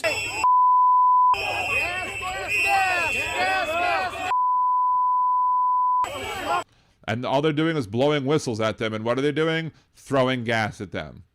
Specifically what the judge said not to do. Specifically what Kristi Noem said that they're not doing. But Kristi Noem is also one of the major gaslighters. I mean, if they're going to fire Greg bovine excrement, they should be firing her too. But here you go. Border Patrol Commander at Large Gregory Bovine Excrement has been removed from his role in Minneapolis and will return to his old job in California, according to reports. Bovine Excrement, who has been heavily involved in crackdowns on immigration, again, so they should be calling them supposed crackdowns on immigration, will return to El Centro and could even retire soon. Not soon enough. Soon enough would have been before this administration, a DHS official and two other sources told The Atlantic. However, in an online statement, DHS Assistant Secretary Tricia McLaughlin strongly denied the claims. Chief Gregory Bovino has not been relieved of his duty, she wrote in next in response. It is a key part of the president's team as a great American. President Donald Trump said on Monday that he had asked the border czar Tom Homan to go to Minneapolis to oversee the chaotic enforcement campaign. It comes following recent chaotic events in Minneapolis, which two protesters have been murdered, not shot dead, but murdered by federal agents in less than 3 weeks. Renee Nicole Good was shot by an ICE agent on January 7th, and ICU nurse Alex Preddy was killed on Saturday. Bovino was set to leave Minneapolis as soon as Tuesday. However, news of his role change had not been specified. Meanwhile, CNN also reported that Bovino has also had his access to social media accounts cut off, effective immediately. Bovine excrement previously blamed Democrats and journalists for escalating the situation, as we just heard, and dodged questions on whether agency bore responsibility in the tragedies. Footage captured from multiple angles show how 37-year-old Preddy was sprayed in the face with mace and thrown to the ground by officers before being beaten and shot multiple times, aka murdered. When politicians, community leaders, and some journalists engage in these heated rhetoric, again, we already talked about those comments, but yeah. So, and look, if it turns out that bovine excrement has not been relieved of his duties and is not going back to El Centro and is not retiring soon, then we here at Liberal Dan Radio will correct the record, unlike other news agencies, other people who don't correct themselves. But from what I've seen by several news reports, they're confirming that this is the case. They're confirming that bovine excrement is absolutely going away, that he's actually going to go back to El Centro and is going to retire. If that's not the case, we'll correct it on Wednesday or Thursday or whenever it comes out that it was, you know, incorrect or whatever. But anyway, as Donald Trump says, it is what it is. Let's see. Atrocious at every game. Exactly. Do you know what's ridiculous? Killing a 14th puppy. Can you imagine atrocious at every game? What would have happened had Biden killed a 14-month-old puppy? Had Biden done it, MAGA would flip. Had Biden done it, whole numbers would flip. Had Biden done it, that scream foul play. But Trump did it, so it must be okay. And thank you, Bim Bamberry, for wishing me a happy affiliate anniversary. Appreciate you a whole bunch. Appreciate every one of you who are watching, listening, etc., and helping all the algorithms out, because Al Gore needs more rhythm. And if you want an Al Gore needs more rhythm shirt, you can go to Liberal Dan Radio store, pinned at the link on over here on liberaldanradio.com, which is the YouTube chat. I think Jolie might have pinned it in that other chat as well, but we can also share that in the whatever real quick. Boom, boom, boom, doon, doon, doon. There you go. We are now pinned there as well, so you can have your link to the Liberal Dan Radio store as well to get your Al Gore Needs More Rhythm, FDT, Man of La MAGA, and Melt Ice shirts, as well as the regular old plain Liberal Dan Radio shirt with a giant QR code on the back, as was requested by my mods. So Trumpy did it, put it away. I mean, you know, according to Trump's chief law enforcement officer, no one is above the law in this country, except for the people who work for ICE and Border Patrol, who, you know, murder people in the streets and then are, you know, relocated to other municipalities or other areas to protect them from being arrested and prosecuted for their crimes, right? Or also without, you know, the people, the J6ers who, you know, got pardoned, but, you know. no one is above the law in this country. Except for when they are. Exactly, right? So, what else?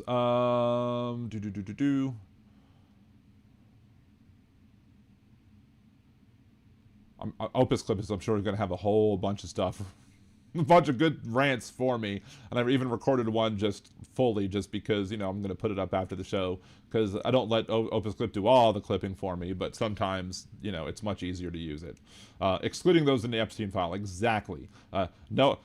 No one is above the law in this country. Unless you raped kids with Epstein, right? 136 or so is time we're opening up the phone lines. Oh, wait, that's not what we want to do. We don't want to make that 0. You just want to mute it for a second. As we turn off the Do Not Disturb and as we turn on the call-in number, 562-LIBDAN1, 562-LIBDAN1, 562-542-3261. You can call in. I want... let's see, who was going to call in first? I think we were going to get Bill potentially to try and call in first. So go ahead if you want Bill. It's wide open for you. Let's let that you can call in if you're still around. Let's see. Yep. And then we'll have Big Hook call in, or anybody else who wants to call in as well. So let's see. Ali Osher, everyone is above the law except for Trump, unless you're dark or rich MAGA above the law. Exactly. Let's see what else. Let's pop on open while we're waiting for phone calls. We will pop on open some, because most of what I was going to talk about today was all that bullshit, as you know, with the Nazi apologism, and again, the whole show is going to be, a lot of the show at least was going to be on bovine excrement. However, you know, and then it turns out, oh, he got relieved of his duties supposedly. Of course, they're denying it, but that's what they do. They deny, they deny, they deny, they deny. And of course, while we're, you know, talking about this, and while we're waiting for people to call into the show, we're also going to, you know, talk about the fact that, you know, people, well, what about Tom Homan was under Obama and Bovino was under Biden? So why weren't you complaining about them? Well, we'll get to that in a second, because we have a phone call coming in. Bill, good to hear from you. Thank you for calling. Appreciate you. What's going on today? Hey, how are you, Dan? Oh, wow. Pissed the fuck off is how I am. I mean, Yeah. I've been pissed off for a while now, but this show, again, it could have been an entire Fat Man Rant episode, because that's how mad I am. That's how, you know, how many more murders do we need for people to start waking the fuck up, huh? Well, you know, it's not just the murders. I got a list of names here we can go over. Sure. The first thing I want to point out is when Alex was shot, when they showed the picture of the gun in the car, I asked my wife, where's the phone? Right. You know, where's the phone? We don't know where the phone is. We need to know where the phone is. Well, the That's last one phone, of the probably.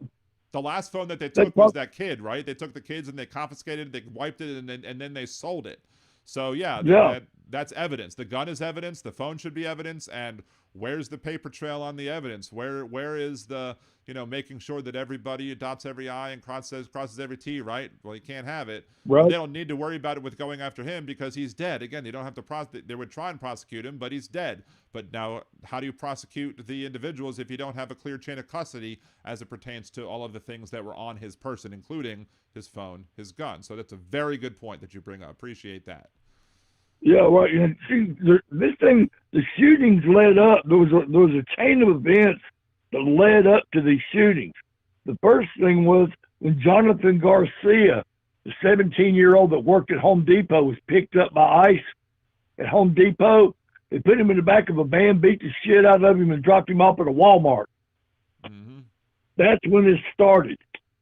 The second event was when a man named, I'm going to try to pronounce his name right because he was Oriental. His name was Chongley Scott Cow. He was the 56-year-old man that was picked up in his underwear and clogs.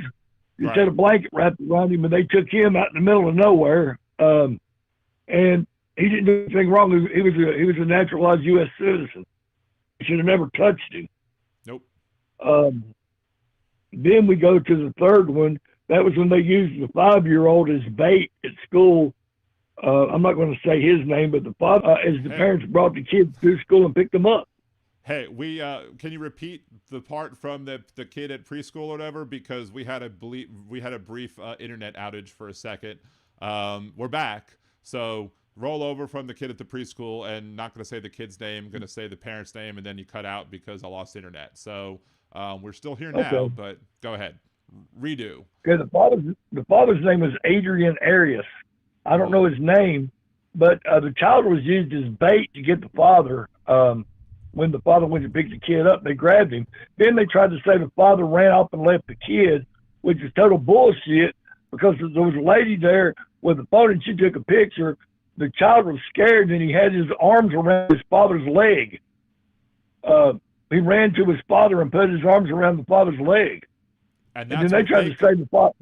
That's what they say, using him as a human shield. That's what, bovine excrement said.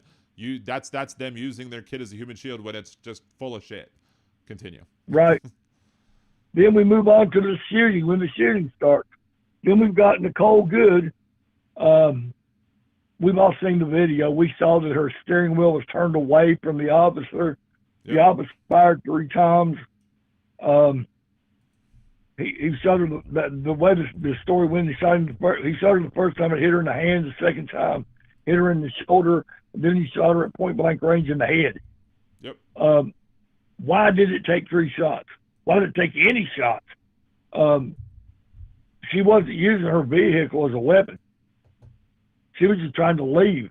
As a matter of fact, one of the guys told her to leave. Exactly. I was going to say, she was complying with one of their instructions to say to go away. Not her wife, her spouse, telling her, drive, drive, drive, or whatever, but law enforcement, one member of law enforcement said, drive away, or go away, or leave the area. She was complying with that order and then got shot for it. Murdered for it, I should say. Yep. And then now we get to Alex Preddy. Alex Preddy, a nurse, a critical care nurse at the VA hospital. I wouldn't be alive if it wasn't for critical care nurses at VA hospitals. I've been in hospitals from Texas to New York to Florida to Kentucky to Virginia to West Virginia. And critical care nurses have saved my life so many times. Without them, so many veterans wouldn't be here. Yep. And then when I saw what they did to the guy, and then I hear his parents talk about him, and I said, well, that's his parents. The real judge of this are the people that know him, the people that worked with him. Yep. And when those people came forward and talked about what kind of a person he was, it's heartbreaking to know that they would do this in cold blood, just mow someone down that way. I don't know if you saw it or not. I posted a little thing on there, and Orwell said, well, there's a couple of things that the party does when it begins to take over. The first people the party turns on are the people that put them in place. That would be like the gun owners that voted to keep these people in place. Now they're going after the guns. Yep. They've demonized the guns so they can go after the guns. And so that leaves the National Rifle Association, what is it called, the something for gun rights.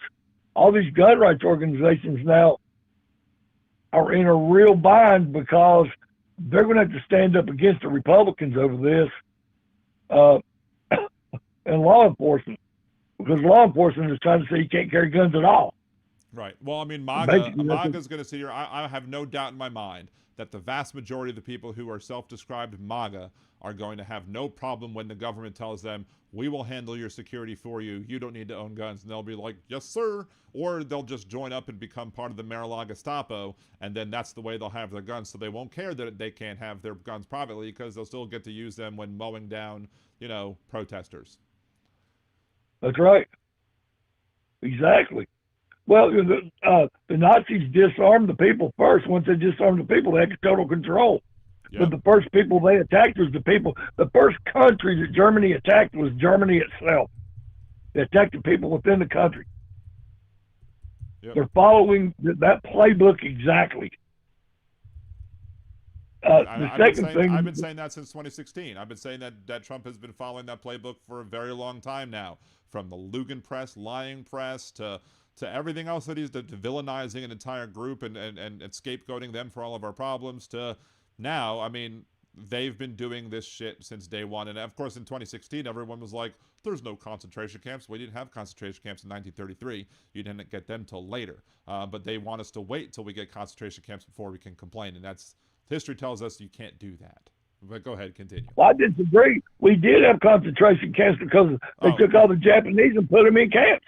Well, the Nazis didn't have concentration. We had them, yeah. But I don't even know if we had them until in the 30s. We probably had to wait till after Pearl Harbor for when that happened. So again, the concentration camps hit till the 40s. Nazis took power in 33. So that's my point. But anyway, go ahead. One of the playbooks that the Nazis also used was a playbook from the United States in the South, when they rounded up the Native Americans and shipped them off to Oklahoma and Florida. They used that playbook to move the people around. Hitler used the playbook that we used in this country. Yep, because it wasn't just how we treated black people, like I talked about earlier. It was also that. That's another example of how Nazis looked at the South and were like, "Let's do what they did." Right. And then our Confederates, our Mar-a-Lago Gestapo, are looking at Nazis and be like, let's do what they did. So, and it just gets worse and worse. And like Orwell said, the last thing that they will do is tell you don't believe what you see with your eyes and hear with your ears, what the party says. Believe the party. And that's what you just played right there on your show. Yep. We're not to believe what we saw. We're to believe what they say. Yep. I keep telling any conservative that I know, when are you going to jump on the correct side of history? Because you are clearly just allowing yourselves to be gaslit. And it's again, that's why they support fracking, because they want as much gas to possible, natural gas to gaslight all of us as possible. And then maybe they want the gas for other reasons too. But that won't happen for a few more years probably. But I mean, this is insanity. It's past, it's past being able to explain it. When you try to talk to these MAGA people, they've checked out already. They're gone. They're lost. Oh yeah. So that's about a third of the country. The good thing is 2/3 of the country still has a little common sense. And if all of that 2/3 wake up, we're a formidable foe when we get pissed off. And I believe the country's about to get pissed off. Well, it's about damn time, because most people if everybody who should be pissed off already. If you're not, I want to know why. I want to know what it's going to take. How many more murders is it going to take for them to be like, oh, this is no longer okay? How many actions are you going to have to be like before like, oh, this is not just poor training, this is purposeful? Because we did bring up poor training, only 47 days of training. But again, this is what the higher-ups want. They want poorly trained individuals in the field to do these things to stoke the fear. That's why they want, and maybe that sounds maybe conspiracy theory-like of me, but I don't give a fuck at this point, because it's as plain as day to see that the chaos that is wanted is the chaos that is being brought amongst Minneapolis, amongst the people in Maine, amongst the people in New Orleans, and everybody else where they're going that's not states that have the highest number of undocumented folks, because this has never been about legality. Not one bit. It's never been about people here legal. Again, as Bovine Excrement said, he said, you're people who choose it to not do it the right way and wait in line. Again, they pulled people who were waiting in line literally to be naturalized. They stopped them from doing it the right way as they were about to finish doing it the right way. So anybody who believes that this is about doing things the right way is having the wool pulled over their eyes. So exactly. And their idea of a protest is for you to stand there with a sign, don't move, keep your mouth shut, and just let them do what they want to do. Remember, basically, that's what they're saying. Remember free speech zones, when we were told that we had so-called free speech zones during the Bush administration or whatever? Like, I think one of the first charts I tried to create on the podcast way back in the day when I had 0 listeners and not even on YouTube, one of those first things that I tried to create was one that basically had a map of the United States and says, this is my free speech zone. Anybody who tries to tell you that, you need to be shoved into a free speech zone, F off. The entire country is a free speech zone. Get over it. Well, this reminds me so much, this era reminds me so much of 1970 in Kent State. Mm-hmm. The government is acting exactly like it acted at Kent State. Yep. The thing is, I wasn't in the United States when that happened. I was in England, but I got to see it on TV. So I have a different point of view. What I see when I'm watching this is I replay it in my mind, and I'm saying, look, this is exactly the same thing happened in 1970. The government is acting exactly the same. They've called up the National Guard. They've got goons. They've got untrained people. And one thing that really bothers me, Dan, is these guys wearing masks. How many of these guys are the same people that charged the Capitol on January 6th? Yeah. How many of these people are the January 6ers that he pardoned? Remember, there were 1,500 of those people. Yeah, 1,600 people, and very few of them had just had their sentences commuted. All of them were pardoned or had their cases dropped. You have like Jake Lang, who's out there like, trying to, be some sort of anti-Muslim hero to the extreme alternate, alt-Reich or whatever, and getting punched in the face for it, which was an amusing video to watch. But still, he should be in prison right now for stealing a cop's shield and bashing a cop over the head with it. I mean, all these people, if you just comply with the police, just comply with the police. Where was all these people talking about complying with police when they were busting down barricades, slamming cops' doors in heads, trying to push cops who were basically telling them, no, you're not supposed to be here. Where was all the talk about compliance then? None. Why? Because they don't like to be told what to do. This is why I say the whole Blue Lives Matter crowd is full of shit, because the only time they care about blue lives is when they're taking black lives. If a blue life is stopping a white person from doing something that they want to do, they'll cry, bitch, and moan and justify the assault of police. So there's even somebody when the guy that I listen to sometimes in the morning, Jeff Carrera on Ringside Politics, he will sit there and try and tell you that Jake Lang was defending a woman who was on the ground from a cop. So according to Jeff Carrera, it's okay to defend somebody who got pushed to the ground by a cop if it's Jake Lang as a J6 protester, but it's not okay for somebody who is a RN nurse to protect somebody who got pushed to the ground by a member of Border Patrol and or ICE. That justifies his murder. But if Jake Lang would have ended up murdered, guess what? They would have cried foul. Well, I had a disagreement with a group of people, and there were a couple of politicians in the group. And one of the politicians brought up Antifa. And he asked me, he said, well, where's Antifa's headquarters? And I told him, Arlington National Cemetery. They all died fighting fascism. Absolutely. Amen. And he shut the hell up and walked off. He didn't have anything else to say. I mean, but the fact of the matter is, they forget there's about 5 million veterans in this country that are about to get pissed off. We've sat idly by, haven't said a word. And they try to use your compensation, your benefits, your medical care against you. I'm just telling you what's happening. Well, they're going after the Senator Mark Kelly, right? They're trying to lower his pension, trying to degrade his whatever, give him a court-martial, whatever, and make him lose his rank to lose some of his pay. All because he dared say the truth, which was, you are under no requirement to follow an illegal order, and in fact, you are required to not follow illegal orders. But, you know, goddamn Mark Kelly for trying to say that you can think for yourself, right? That you can actually, actually do the oath and perform the oath that you said that you would swear when you became a member of the military. Goddamn him for that. Ugh. Yeah, I mean, that former Fox News morning host, that drunk, is trying to run the Pentagon. That piece of trash misquoted Kelly and tried to say he told them not to follow lawful orders, and he said unlawful orders, and they all said unlawful. Right. It's on video. Here we go again. It's right on video. Don't believe your ears. Don't believe your eyes. Believe what they say. Exactly. I'm so glad that Kelly's standing up to these asshats. But we all have to stand up. I was talking to my doctor last month. I don't want to take up all your time here, but I was talking to my doctor last month. We had 2 doctors at the clinic I go to. They took away one of the doctors, and now my primary care doctor is working 100 hours a week. They doubled his burden because he had to take on 2 sets of patients. And the backlog is going to be horrible. It just started, and it's going to get worse. Once they start doing that to veterans and they can get by with it, then they're going to go after Medicare and Medicaid. That's their goal. Take away Medicare and Medicaid and put Social Security. They're going to put it in the casino over at the stock market. And we're all going to be in trouble.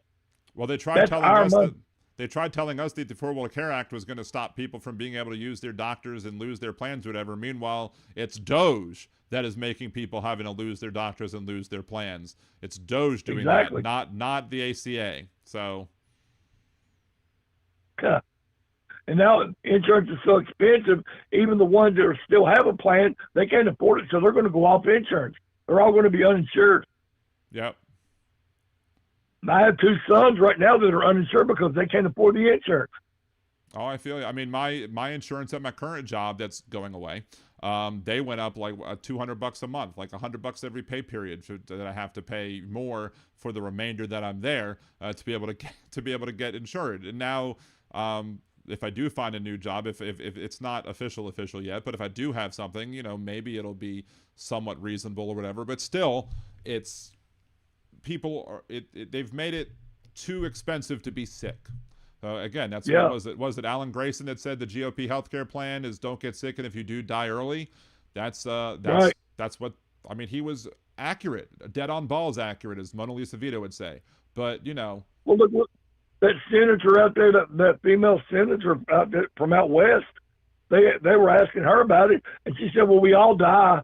We're all going to die. That was her answer to the people that were questioning. I mean, these people are insane. Yep. But see, the thing is, if they're going to take away the people's health care, they need to take away the health care of these politicians. They need to take away all their damn benefits. Yep. They should have to live the same way we do. Whatever health care plan the people have is what they should be on. Yeah, but Church at Every Game says when Alan Grayson said that it was 2009. Holy crap, that's that long ago. But yeah, absolutely, he was correct. Joni Ernst, I think, was the person at Church at Every Game says who said that about, you know, we all die at some point. Yeah, it's because MAGA is a death cult. That's all it is, plain and simple. They're all about death, whatever death they can rot. They're all about the death. Oh no, well, yeah, but they're pro-life, Dan. Yes. That's the oxymoron. I mean, it's insane. Like I said, that's the only word I can use to describe it. Now, you used to be able to sit down and say, well, it could be they've got a syndrome or two or a psychological problem one way or the other. This is just plain insanity. Where we are now, this is past Dunning-Kruger. This is insanity.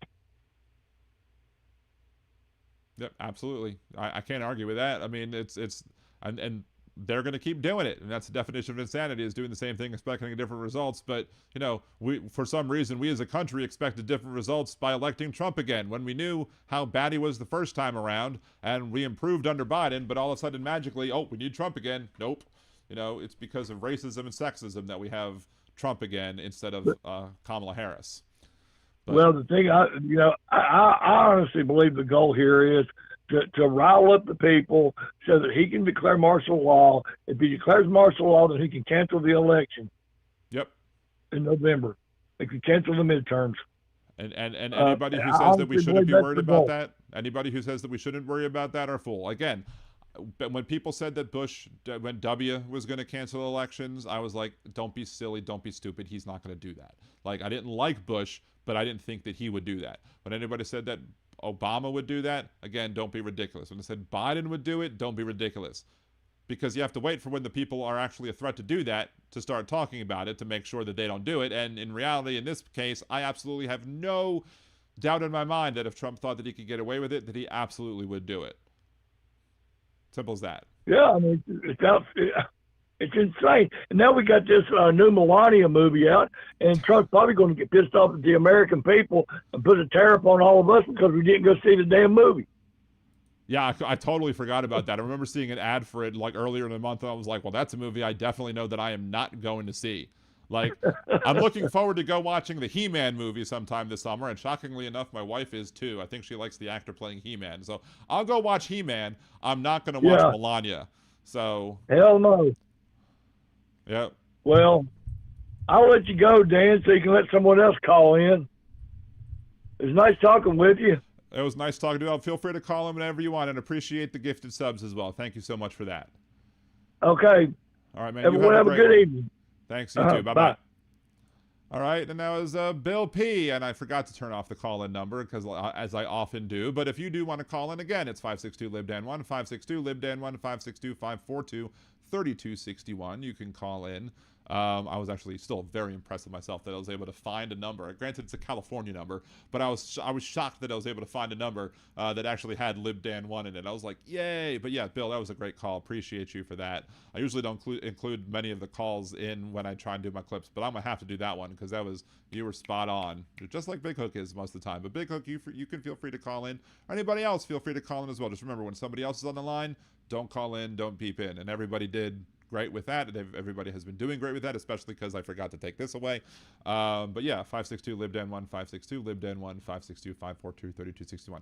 One thing I don't understand, many radio shows, I don't understand, except for maybe if the phone lines are sponsored. I mean, if you want to sponsor the Liberal Dan Radio hotline, I'd be more than happy to have you to do so if you have a business that you want to do.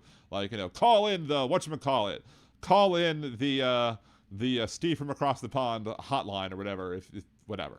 But but I understand if you want to say, if your hotline is sponsored, if your phone line is sponsored by somebody, and then they're like, okay, well, you have to announce that the phone lines were sponsored every 10, 20 minutes or whatever. I get that. But I don't understand when radio hosts be like, hey, call my number, 562-LIBDAN1, 562-542-3261, and then you call the number and the line's busy. Like, why are you announcing the number if there's no open lines? Doesn't make any sense. So, hey, Marie, good to see you. Thank you for joining as well. Your callers are louder than you. I mean, I could. Was I louder earlier? I mean, do I need to eat the mic like this or whatever? Or I know the phone was loud. Maybe just how the settings are. I don't know, but you know, better that you can hear them and not hear them, right? Unless it's too loud, then I can always lower the volume just a teeny tiny little bit more, right? It is what it is. Thank you, Donald. Had to unmute and mute for a second to be able to hear the loud. Big Hook. Anyone else going to call? Going. Call in. If they snooze, they lose. You get to call in. No, you sounded great, Bill. It was a great call. A plus on the phone call. Appreciate it as well. So yeah, call in, Big Hook. Can I post the Alan Grayson clip? I don't know if you can actually add a clip in the Twitch chat. You might not be able to, but I could always bring it up if I need to. Because, you know, it's pretty easy to find as we're doing it, and we're waiting for Bill to call anyway. So, Alan Grayson, health plan. There it is right there. So we can play that 2-minute and 23-second clip in a second while we oh, it's like so bad graphically too, again, because it's from so long ago. It's actually from Alan Grayson's thing from 16 years ago, September 29th, 2009. That's almost as old as my kid, my oldest kid. There we go. There is Big Hook. And caller number 2, Big Hook. Good to hear from you. Thank you. How is your leg doing? How is your weekend? I'm doing better. Hobbling along a little better every day as my physiotherapy is helping and whatnot. But you know, eventually life will return back to normal for me. So we'll see what happens. I'm looking forward to going back and actually having a job to keep me distracted. So sometimes it's good to have the distraction, right? I mean, if I do get a new position somewhere, I'm sure the first few weeks are going to have to be spent training on whatever it is that I need to learn for the new position. Even though I'm a software developer for 20 years now, and I still, you know, I still have stuff to learn. There's always stuff to learn, right? Yeah, but that's the thing. As soon as you stop learning, that's when you start dying and you become irrelevant. And that's the other thing. I mean, right. That's why I'm not really a big fan of AI, because they keep saying that it's going to do this great thing and that great thing. And it's like, it's going to what? Replace people and, you know, and do what? Because at this point, you can't trust it for results. You get conflicting answers when you ask it a question. If you ask a question one way and you ask a question the other, you get different answers. So, like, you can't trust it. So what's the point? I've had that happen. I've literally had that happen on Google. I asked one question one way and I got a weird looking result that didn't seem right. So I asked it a little bit differently and they're like, oh yes, you're right. This is actually true. I'm like, thanks, moron. That's why I know why Skynet's not ready to take over the world yet. But, you know, I'm kind of on the fence, like, between both you and A Choice at Every Game. Because A Choice at Every Game is like, I'm optimistic.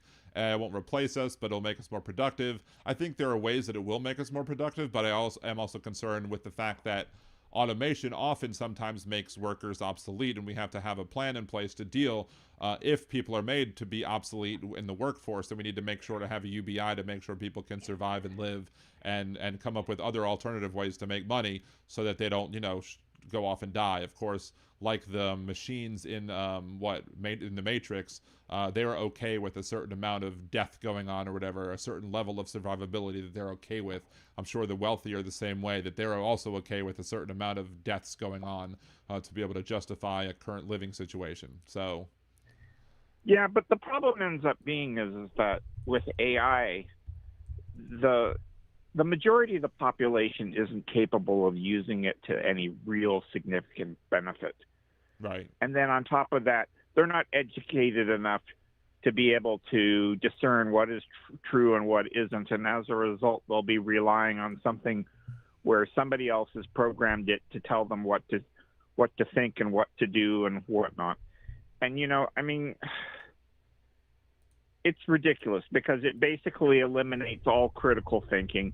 And, you know, and that's the thing. Americans are lazy enough as it is. And I mean, you can't trust half of what you see now on what were once credible news sources and whatnot. And now you literally now, you know, the funny thing I find here is now Canadian news sources are being hailed as where you should go to get your news now, as opposed to the American sources right now, with the exception of maybe MS Now, you know, and that's just it. You know, that's sad. And then on top of that, you have, you know, Washington Post and whatnot, and they are putting out verbatim the actual headlines that the Trump administration is putting out there, and they're listing that as news. And it's like, you're just repeating what the emperor says. That's Right. not news. That's, Well, it's like, you're supposed to have an opinion. You're supposed to say it's a lie. right. And you can't go, you know, and I mean, you're giving voice to somebody who hasn't earned the right to be heard, because we know for a fact that he lies his ass off every day. He lies as much as he breathes. I mean, that's what's sickening about it. Lies You know, are I like mean, and that- oxygen to him. Lies are like oxygen. And now, you know, I talked about this before too. Like when CBS, you know, CBS reported the headline that that the Trump administration says that the officer that murdered Renee Good, they didn't say murdered, but went to the hospital with internal injuries or something like that, internal bleeding or whatever. And I'm like, yeah. And I'm like, well, and the conservatives are like, see, even CBS is saying. I'm like, no, CBS is reporting what the administration is reporting. They're not saying that they've confirmed. What they should have said is that we've not confirmed this, but the administration is saying, in order to make sure that people understood the truth of what they're reporting. But no, they're just reporting what the administration is saying verbatim and taking it like truth. Like it's truth. Like with Axios, and you know, when the interview with Trump, and it was like, hey, we have, you know, we've stopped all these border crossings. I'm like, no, they haven't. There's no reason for you to believe that. Why are you reporting it? You know, question the administration, but they're not going to, because they don't want to lose access, and that's why they're too chicken shit to be the media. So.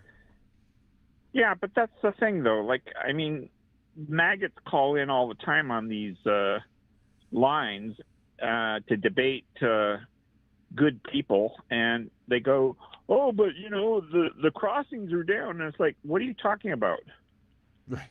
And then it's like, where are the statistics? What you have are encounters, and then you have numbers listed for what they've deported back to the country of origin. Right. What you don't have is, you know, I mean, this is the thing. They don't, and they want to parse words all the time. They want to change the definitions all the time. They go, oh, well, I'm a conservative, therefore my definitions are totally different than yours. And I was like, so you believe the bullshit versus the truth. Right. So your life is defined by bullshit versus the actual reality. And this is the thing that gets me is that at this point, what is mental illness defined as? Not being able to perceive reality and to use that interpretation as to how you guide your life. Right. And this is what the maggots have become.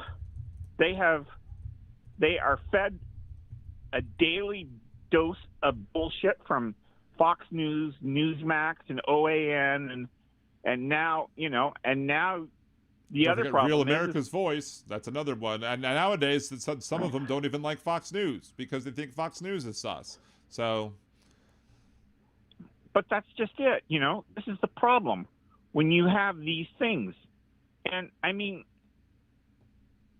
fairness doctrine stated that you had to have both sides equally represented, but the thing is that doesn't happen anymore. Right. Fox News has no counter. You know, CNN now is, you know, the viral clips are the ones where Politics Girl comes out there and basically, you know, holds the flame to their feet and makes them scream because the truth is too hard for them to stomach. That, you know, you guys have a criminal for a president now. And then the moderators don't even bother, like, you know, moderating. Like, Politics Girl was the guest on the show with one of the clips that I saw. You might have sent it to me. But she was going back and forth with this conservative douchebag, and, like, he kept on interrupting her, and the moderator of the show wasn't like, hey, let her have her chance. She had to be the one to step up and say, shut up and let me talk.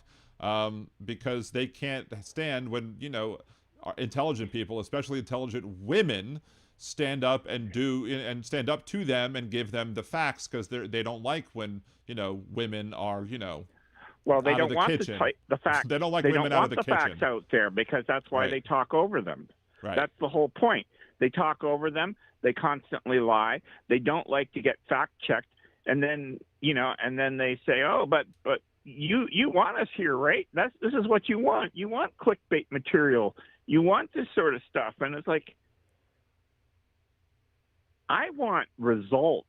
I want good news for a change instead of fucking bad news constantly, where people are getting their lives turned to dog shit and, you know, repression of truth and whatnot. And it's like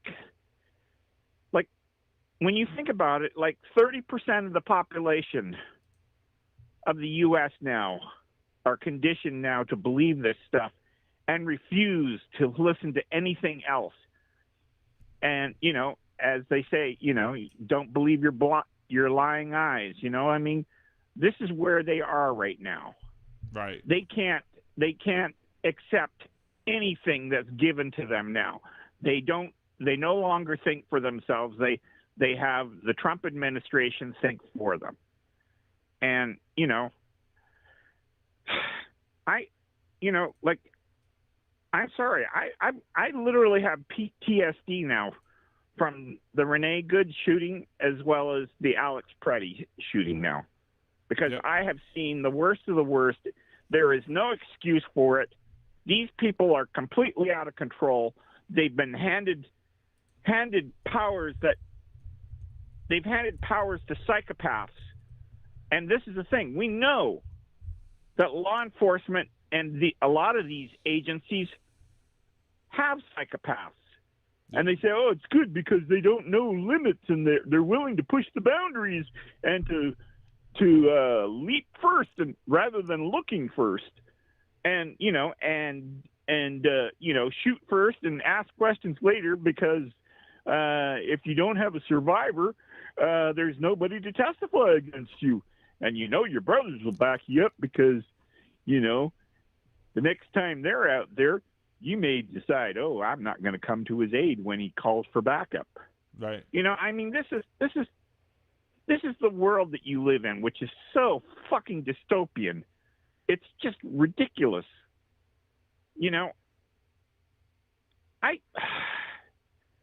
I'm really upset. I really am. I just can't. And the thing is that these people, they have no conscience. Nope. They have no brain. They have no conscience. They have no empathy. They have no decency. I mean, the question will come up, have you no decency? And guess what? They don't. None of them do. Nope. None of them do. Not one iota.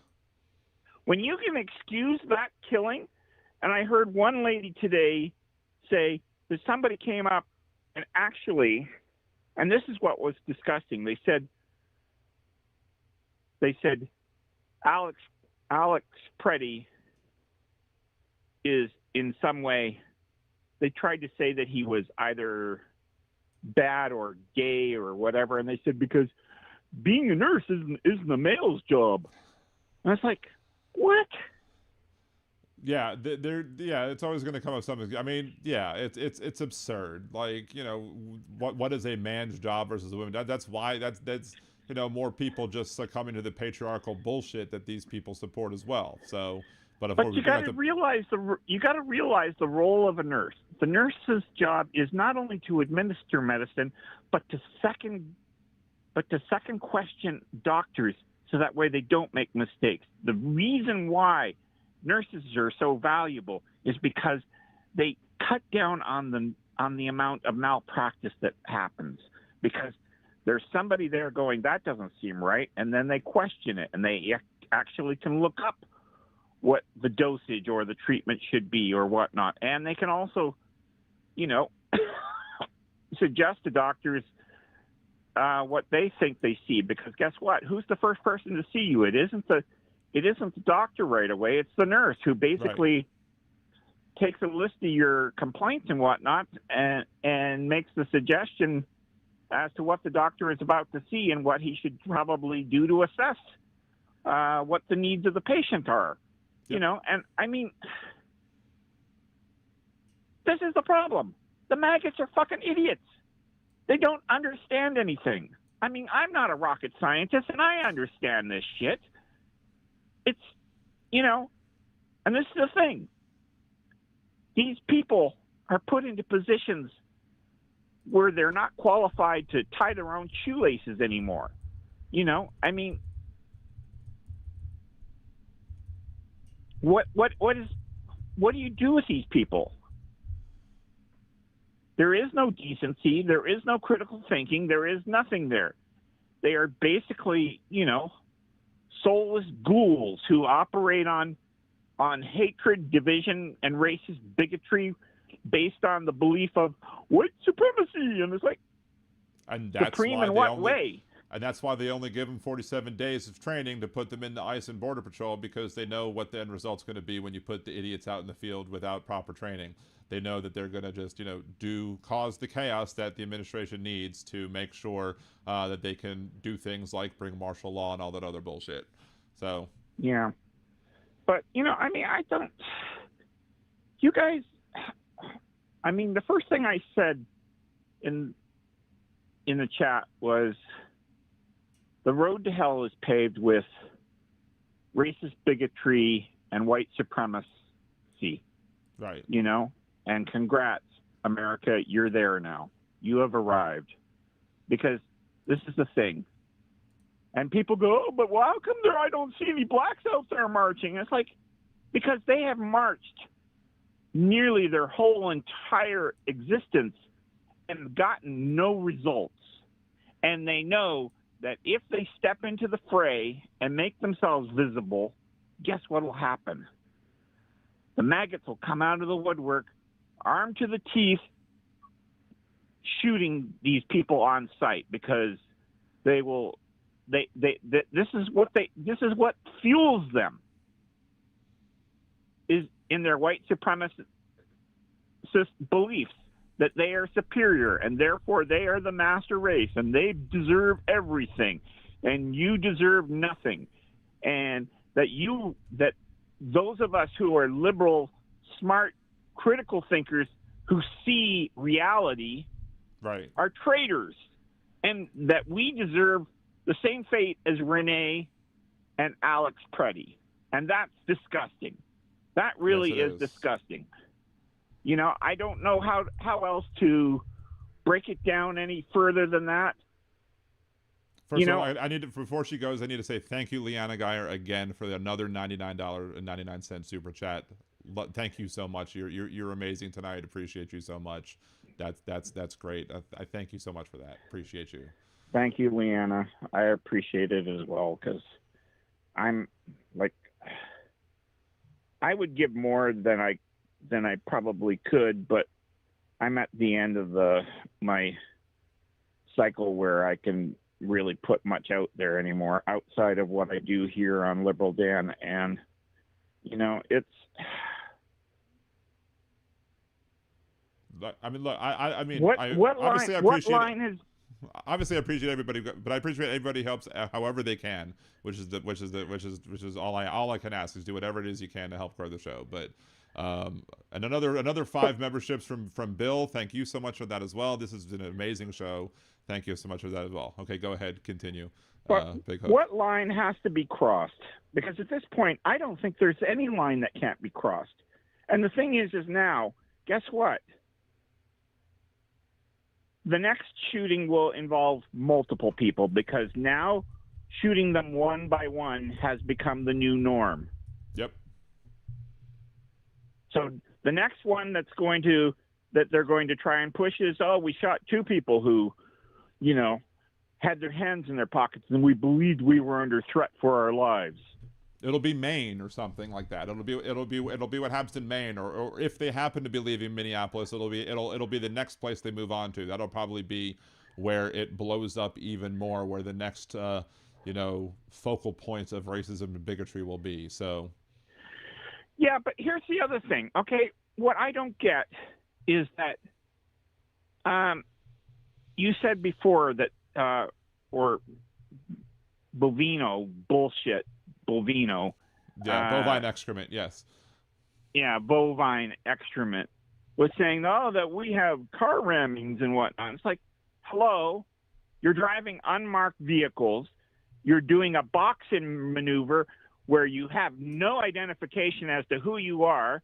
You come walking out of the car with guns drawn. Yep. And you are supposed to not be perceived as a threat to my life? Exactly. I would run if somebody tried to ram me and their vehicle wasn't marked. I would absolutely run away, and I'd probably call 911 and be like, these people are trying to ram me. I don't see any markings of what these vehicles are. They're claiming there'll be law enforcement, but you know, I don't believe them, so I'm going to need you to come help out. But they won't because, you know, thin blue line. Although there have been some people who have spoken out. I think the Minneapolis chief of police did say that what they're doing is wrong. And it's good to see law enforcement speaking out against other law enforcement because that's rare. And you know it's getting bad when there's law enforcement speaking out against other law enforcement, right? But that's the thing. That's what the car ramming thing is. It's a self-fulfilling prophecy. You create a scenario where the only reasonable result is what they claim that you're going to do, which is, oh, I'm going to ram a car so that way I can escape with my life. Yep. Like, and maggots are like, oh,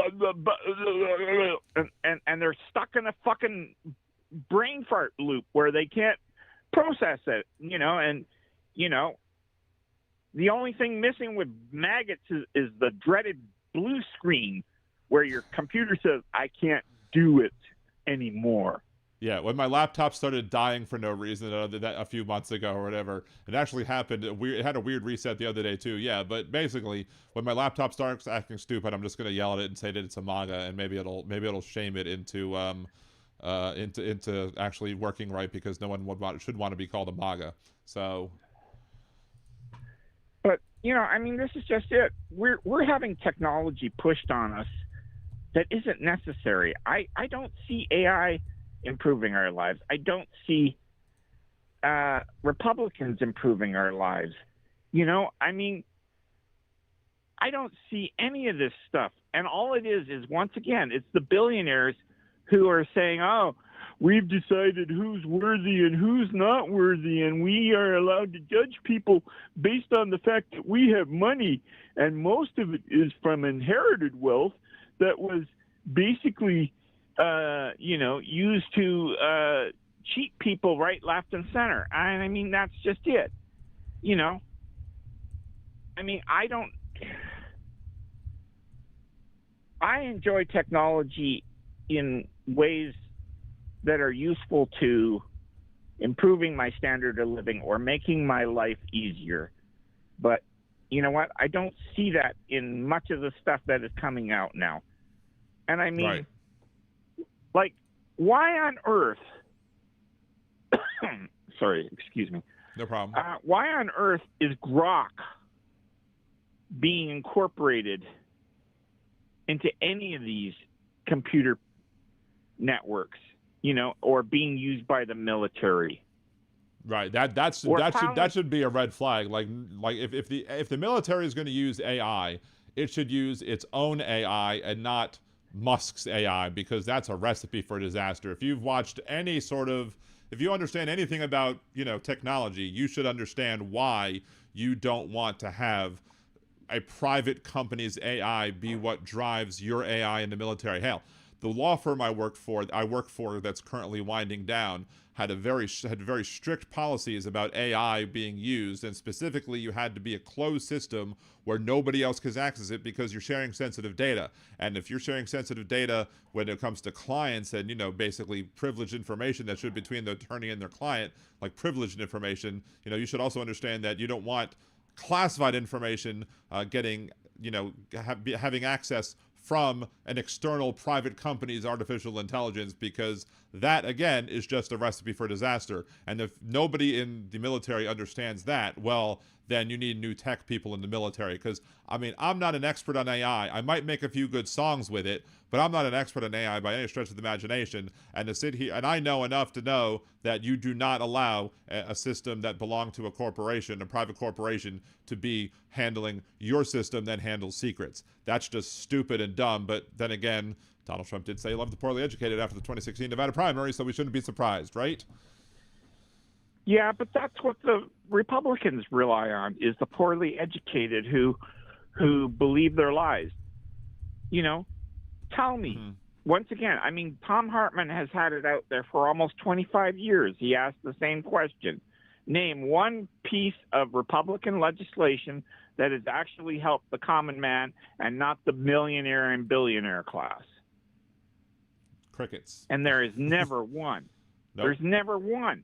In 25 years, he's been asking that same question, and there has never been anybody there to win the prize, you know? And that's sad, because that's the thing. You know what happens? All the laws that here's a really good search result you should come up with. Mm-hmm. How many of the laws that actually help Americans were written by Republicans versus Democrats?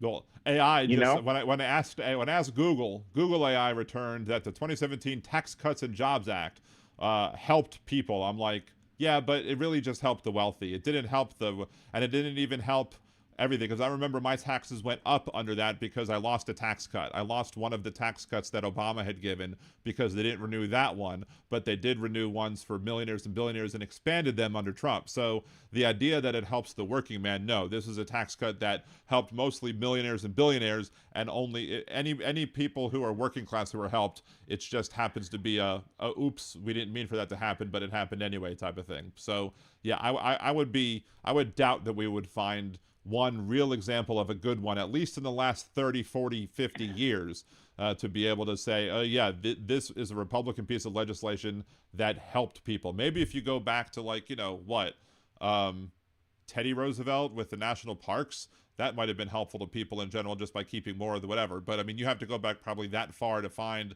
a Republican worth a damn, to find something that they've done to help people. So yeah, but this is the thing, though. Like, Republican policies are all about cruelty. Oh, you can't be homeless anymore. So what are you going to do with them? Right. Well, we can't have them out there sleeping in their cars anymore, or living out in their cars anymore. And police are going out there and basically punishing those who have no other alternative. You know, and saying, oh, you can't park here. You can't do this. Who am I hurting? Some conservative asshole walked by and said that it upset him. I'm sitting here about to crack up. Wait, I'm sitting here about to crack up. I have to interrupt you with this, because at the bottom of that AI thing, other notable historically significant Republican-led legislation includes the Homestead Act of 1862. It had to go all the way back to 1862 to find something. And then the Civil Rights Act of 1964, which, while bipartisan, relied on crucial coalition of Republican votes to pass the Senate. So it's not even a Republican piece of legislation, but Republicans had to help. So they started at the 2017 tax cuts and then had to go back to the few Republicans who helped pass the Civil Rights Act, and then the Homestead Act of 1862. This is basically proving your point that Republican legislation is not meant to help people. So, but I had to go back to, that's hysterical. Anyway, go ahead. But I mean, you guys have what? Over the last term, how long have the Republicans been on vacation? Because of government shutdown, because of, sending them home early for recess, so that way they don't have to vote on things like, for example, the making the Epstein files available to the public. I mean, you already have another government shutdown that's going to occur because they're going to say, oh, defunding of the DHS is going to require whatever. But I mean, at this point, I don't know what else to say. You guys, you don't have a functional government. And,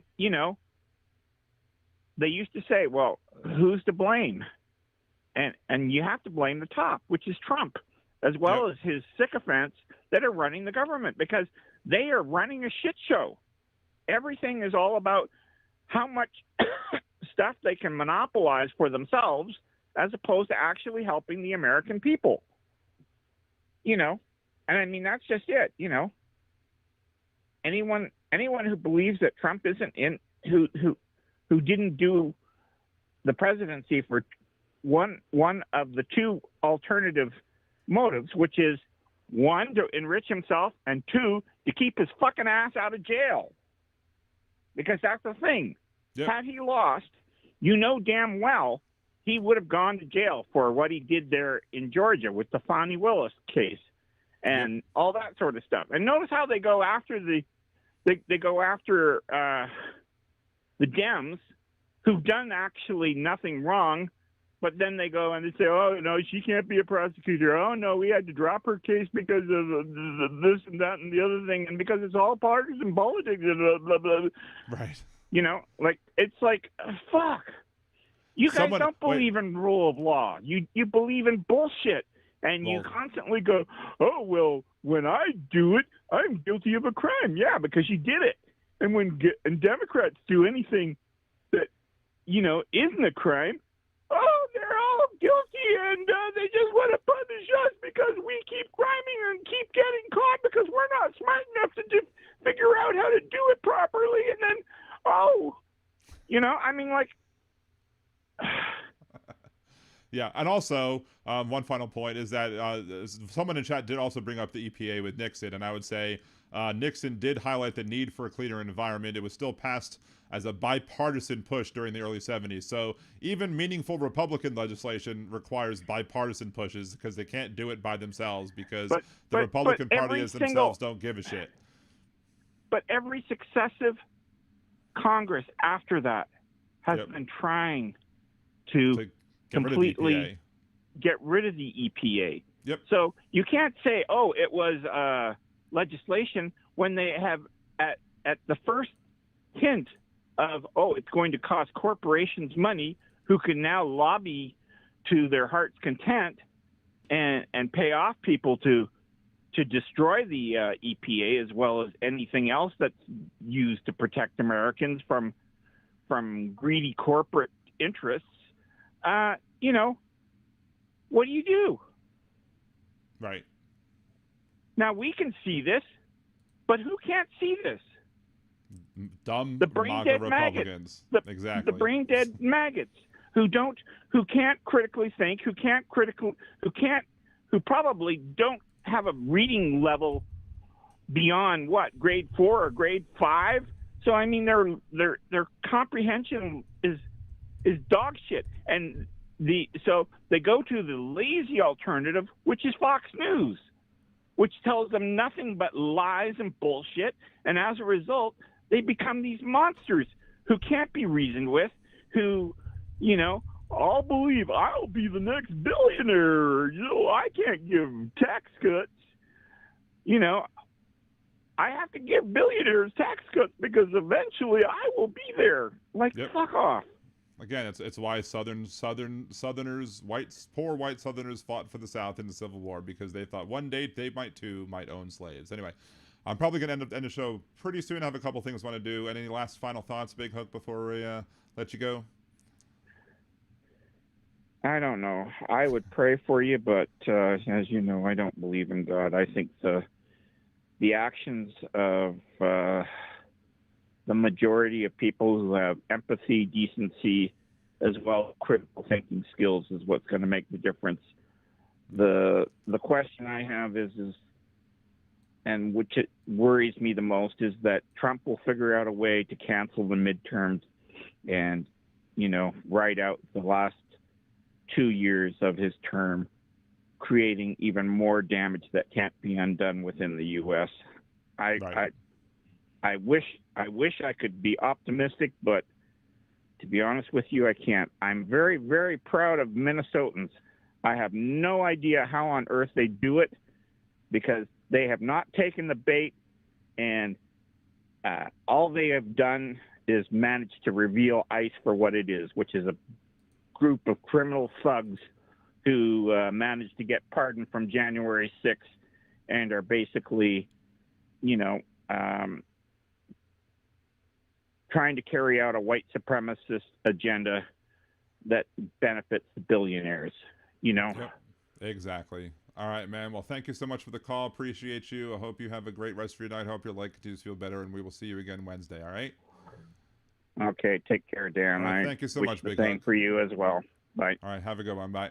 All right, everybody, Big Hook, Big Hook. We'll probably go ahead and close the phone lines right now, just to, you know, finish up the show.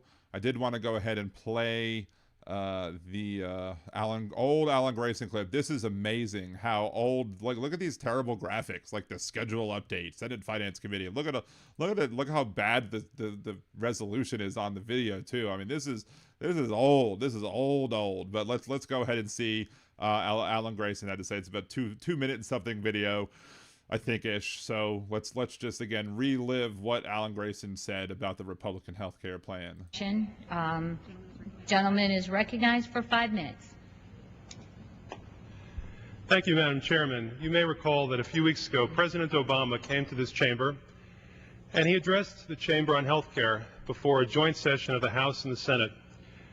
During that session, I was privileged to be here, and I saw my colleagues on the far side of the aisle, the Republicans, waving pieces of paper during his speech. And I was wondering what they were. I couldn't imagine. It almost seemed like they wanted President Obama's autograph. I just didn't get it. I heard from one of my colleagues that this is what they called the Republican health care plan. I went over after the speech was over. I picked up a copy that was lying down on the Republican side, and it turns out that the Republicans' health care plan was a blank piece of paper. I inquired further, trying to find out exactly what the Republicans' health care plan is, and it's my duty and pride tonight to be able to announce exactly what the Republicans plan to do for health care in America. Yeah, this is the kind of petty that I love, but let's continue. It's this. Very simply, it's a very simple plan. Here it is, the Republicans' health care plan for America. Don't get sick. That's right, don't get sick. If you have insurance, don't get sick. If you don't have insurance, don't get sick. If you're sick, don't get sick. Just don't get sick. That's what the Republicans have in mind for you, America. That's the Republicans' health care plan. But I think that the Republicans understand that that plan isn't always going to work. It's not a foolproof plan. So the Republicans have a backup plan in case you do get sick. If you get sick in America, this is what the Republicans want you to do. If you get sick, America, the Republican health care plan is this. Die quickly. That's right. The Republicans want you to die quickly if you get sick. Now, the Democrats have a different plan. The Democrats say that if you have health insurance, we're going to make it better. If you don't have health insurance, we're going to provide it to you. If you can't afford health insurance, then we'll help you to afford health insurance. So America gets to decide. Do you want the Democratic plan or do you want the Republican plan? Remember, the Republican plan, don't get sick. And if you do get sick, die quickly. Thank you very much, Madam Speaker. Yes, dead on balls accurate, at least with whatchamacallit. Oh, there we go. With the snarky look at it, and I appreciate the snarky look at it. If now we did look at the Republican healthcare plan on the show way back when, or actually even before it was on Liberal Dan Radio. It was back when I was Dan and Dave on the air, and some of my episodes and some of my bits for Dan and Dave on the air are available and are online on the patreon.com/liberaldan. However, and I probably should be adding more at some point. I will be at some point, but the thing is that we did look at the healthcare plan, and the Republican healthcare plan went against everything the Republicans claim to talk about, because they actually posted it online.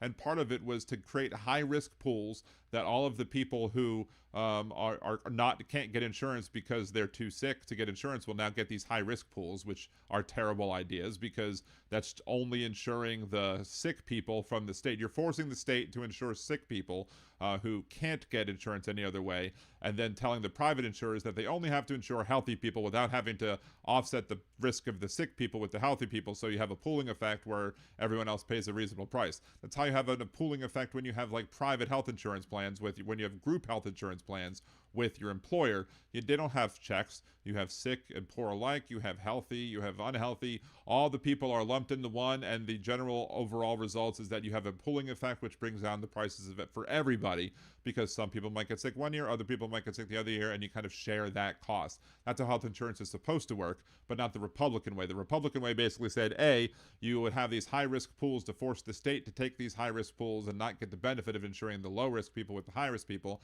And they also then said that you could buy insurance across state lines. And what does that mean? You know, Blue Cross operates in how many states now? Almost all of them, probably, if not all of them, many of them. But you have Blue Cross Louisiana, Blue Cross this, Blue Cross that. You have all these different plans in all these different states that basically deal with each regulations in the state. The Republican plan would basically say you could headquarter your health insurance in the least restrictive state when it came to regulations. Then anybody could buy those products across state lines to be able to get those products. So if you're in a state that protects you and has better regulations as it pertains to how healthcare could treat individuals, guess what?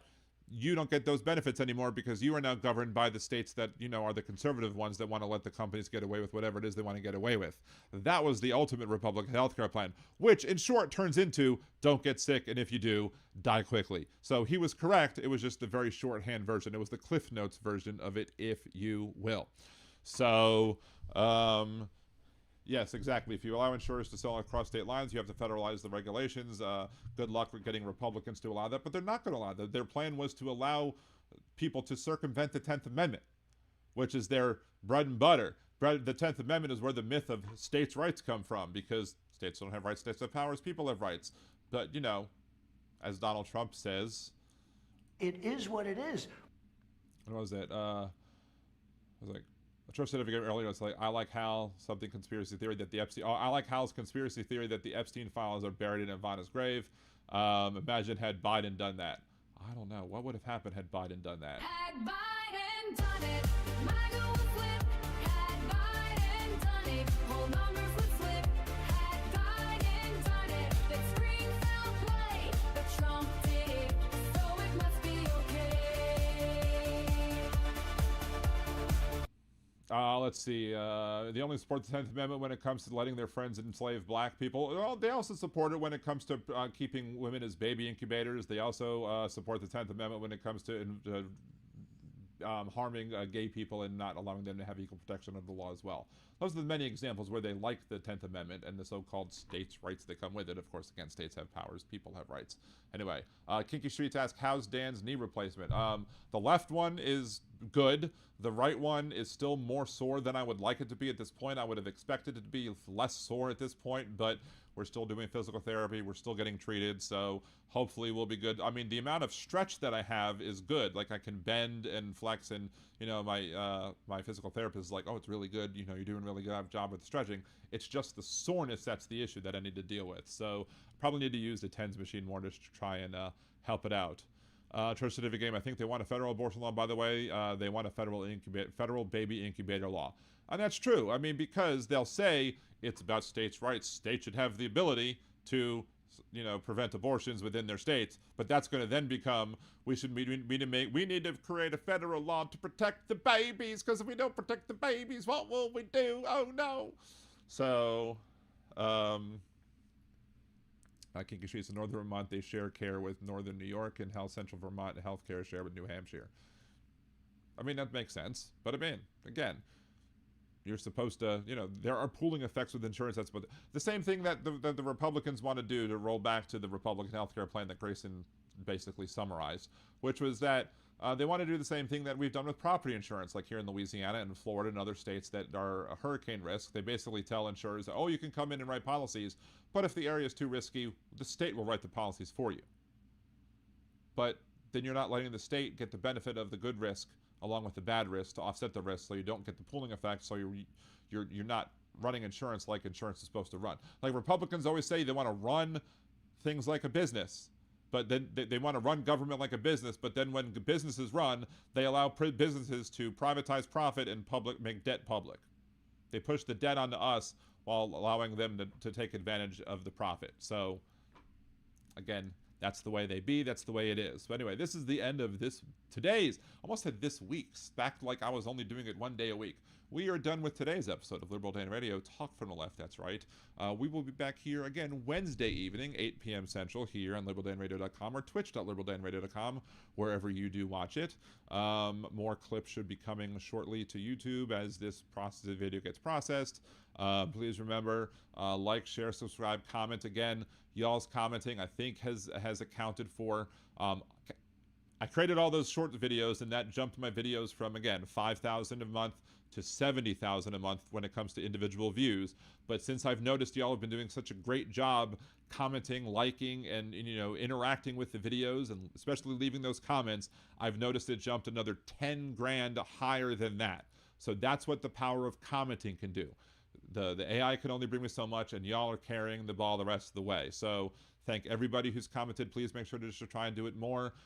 Thank you so much to Bill and Leanna for all of your support for the show today. And also, that was Bill who also did the super chat. So Bill and Leanna, who both gifted 11 memberships and then over $200 overall in super chat with fan funding. So again, thanks everybody for supporting the show. Thank you so much for everything that you do for helping Liberal Dan Radio grow.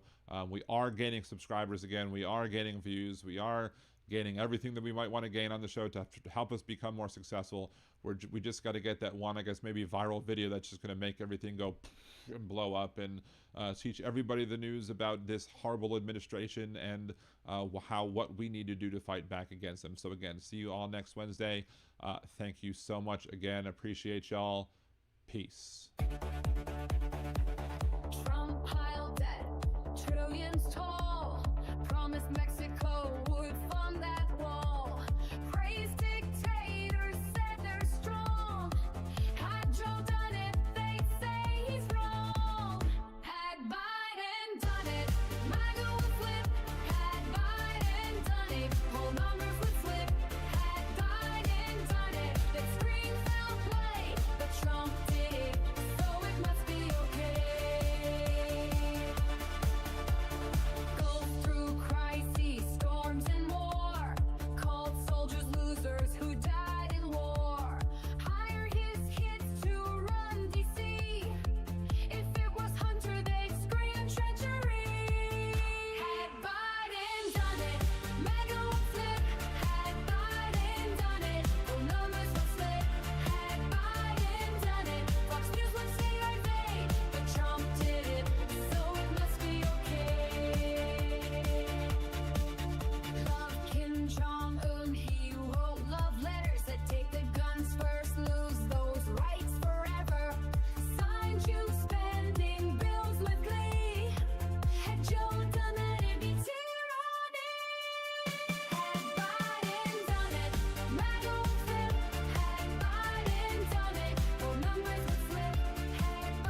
patriotism when Donald's to blame.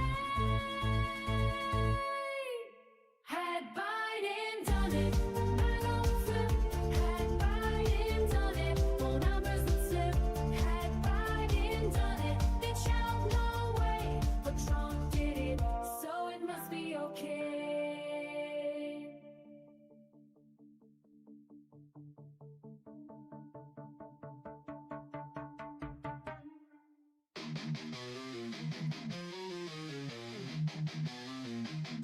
They wrote it in the laws, ink still bleeds. Treating women like soil, just planting seeds. She's gone, brain dead, not even awake. But the state's got a claim, gonna plant its stake. Say it's God's will, say it's life they protect. But they ain't the ones feeling pain or neglect. From Texas to Georgia, they set the trap.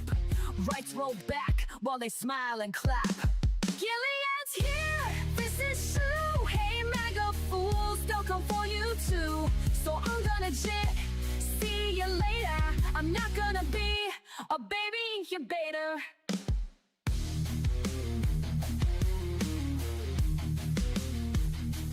This ain't pro-life, it's control and shame. They don't care if she's gone, just playing a game. Keep her hooked to machines, cold and still. Just a vessel to them, not a human with will. No consent, no voice, no chance to resist. Just laws in place, written with a clenched fist. Hospitals scared, judges playing God. Bodies ain't temples, just state-owned pods. Gilead's here, this is true. Hey MAGA fools, they'll come for you too. So I'm gonna jet, see you later. I'm not gonna be a baby incubator. Bands in the dark, they don't care who it kills. Sacking courts while they strip out all of your wills. But we'll fight back, march loud, burn bright. Cause this ain't the end, it's the start of the fight. Gilead's here, ain't no grace. And those leopards are coming to eat your face. So I'm gonna jet, see you later. I'm not gonna be a baby incubator. Not gonna be a baby incubator. Not gonna be a baby incubator.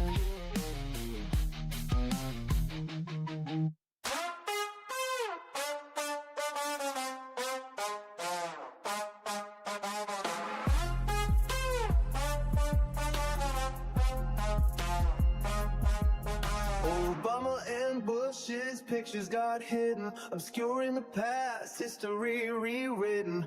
Hung in a hallway where no tour can see, confirming his unending fragility. If Trump can't see it, you must not exist. That also includes the Epstein list. Object permanent, a milestone missed. If Trump can't see it, he must not exist. The testing was the line that he said. Hundreds of thousands needlessly dead. Now HHS is run by brainworm quack, hiding the truth behind his back. If Trump can't see it, it must not exist. That also includes the Epstein list. An administration run by narcissists. If Trump can't see it, it must not exist.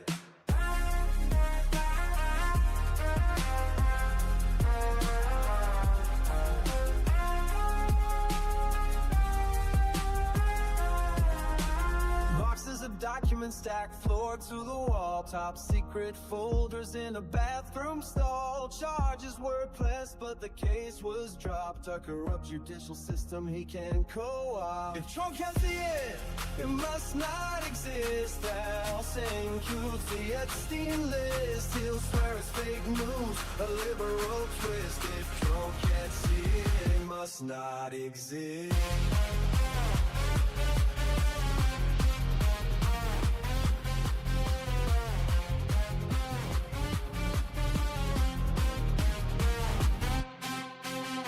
Campus downtown, tents lining the street. Invisible people that power won't need.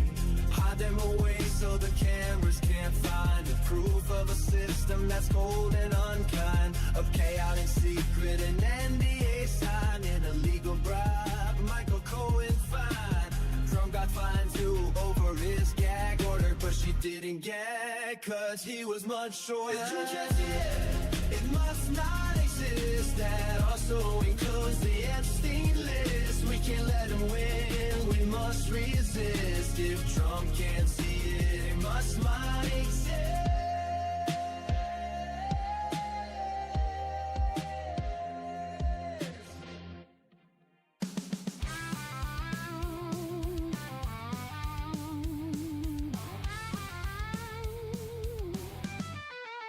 The creative director at WGSO had a little something he thought you should know. When Dan picked on his bits, Steve got real gruff.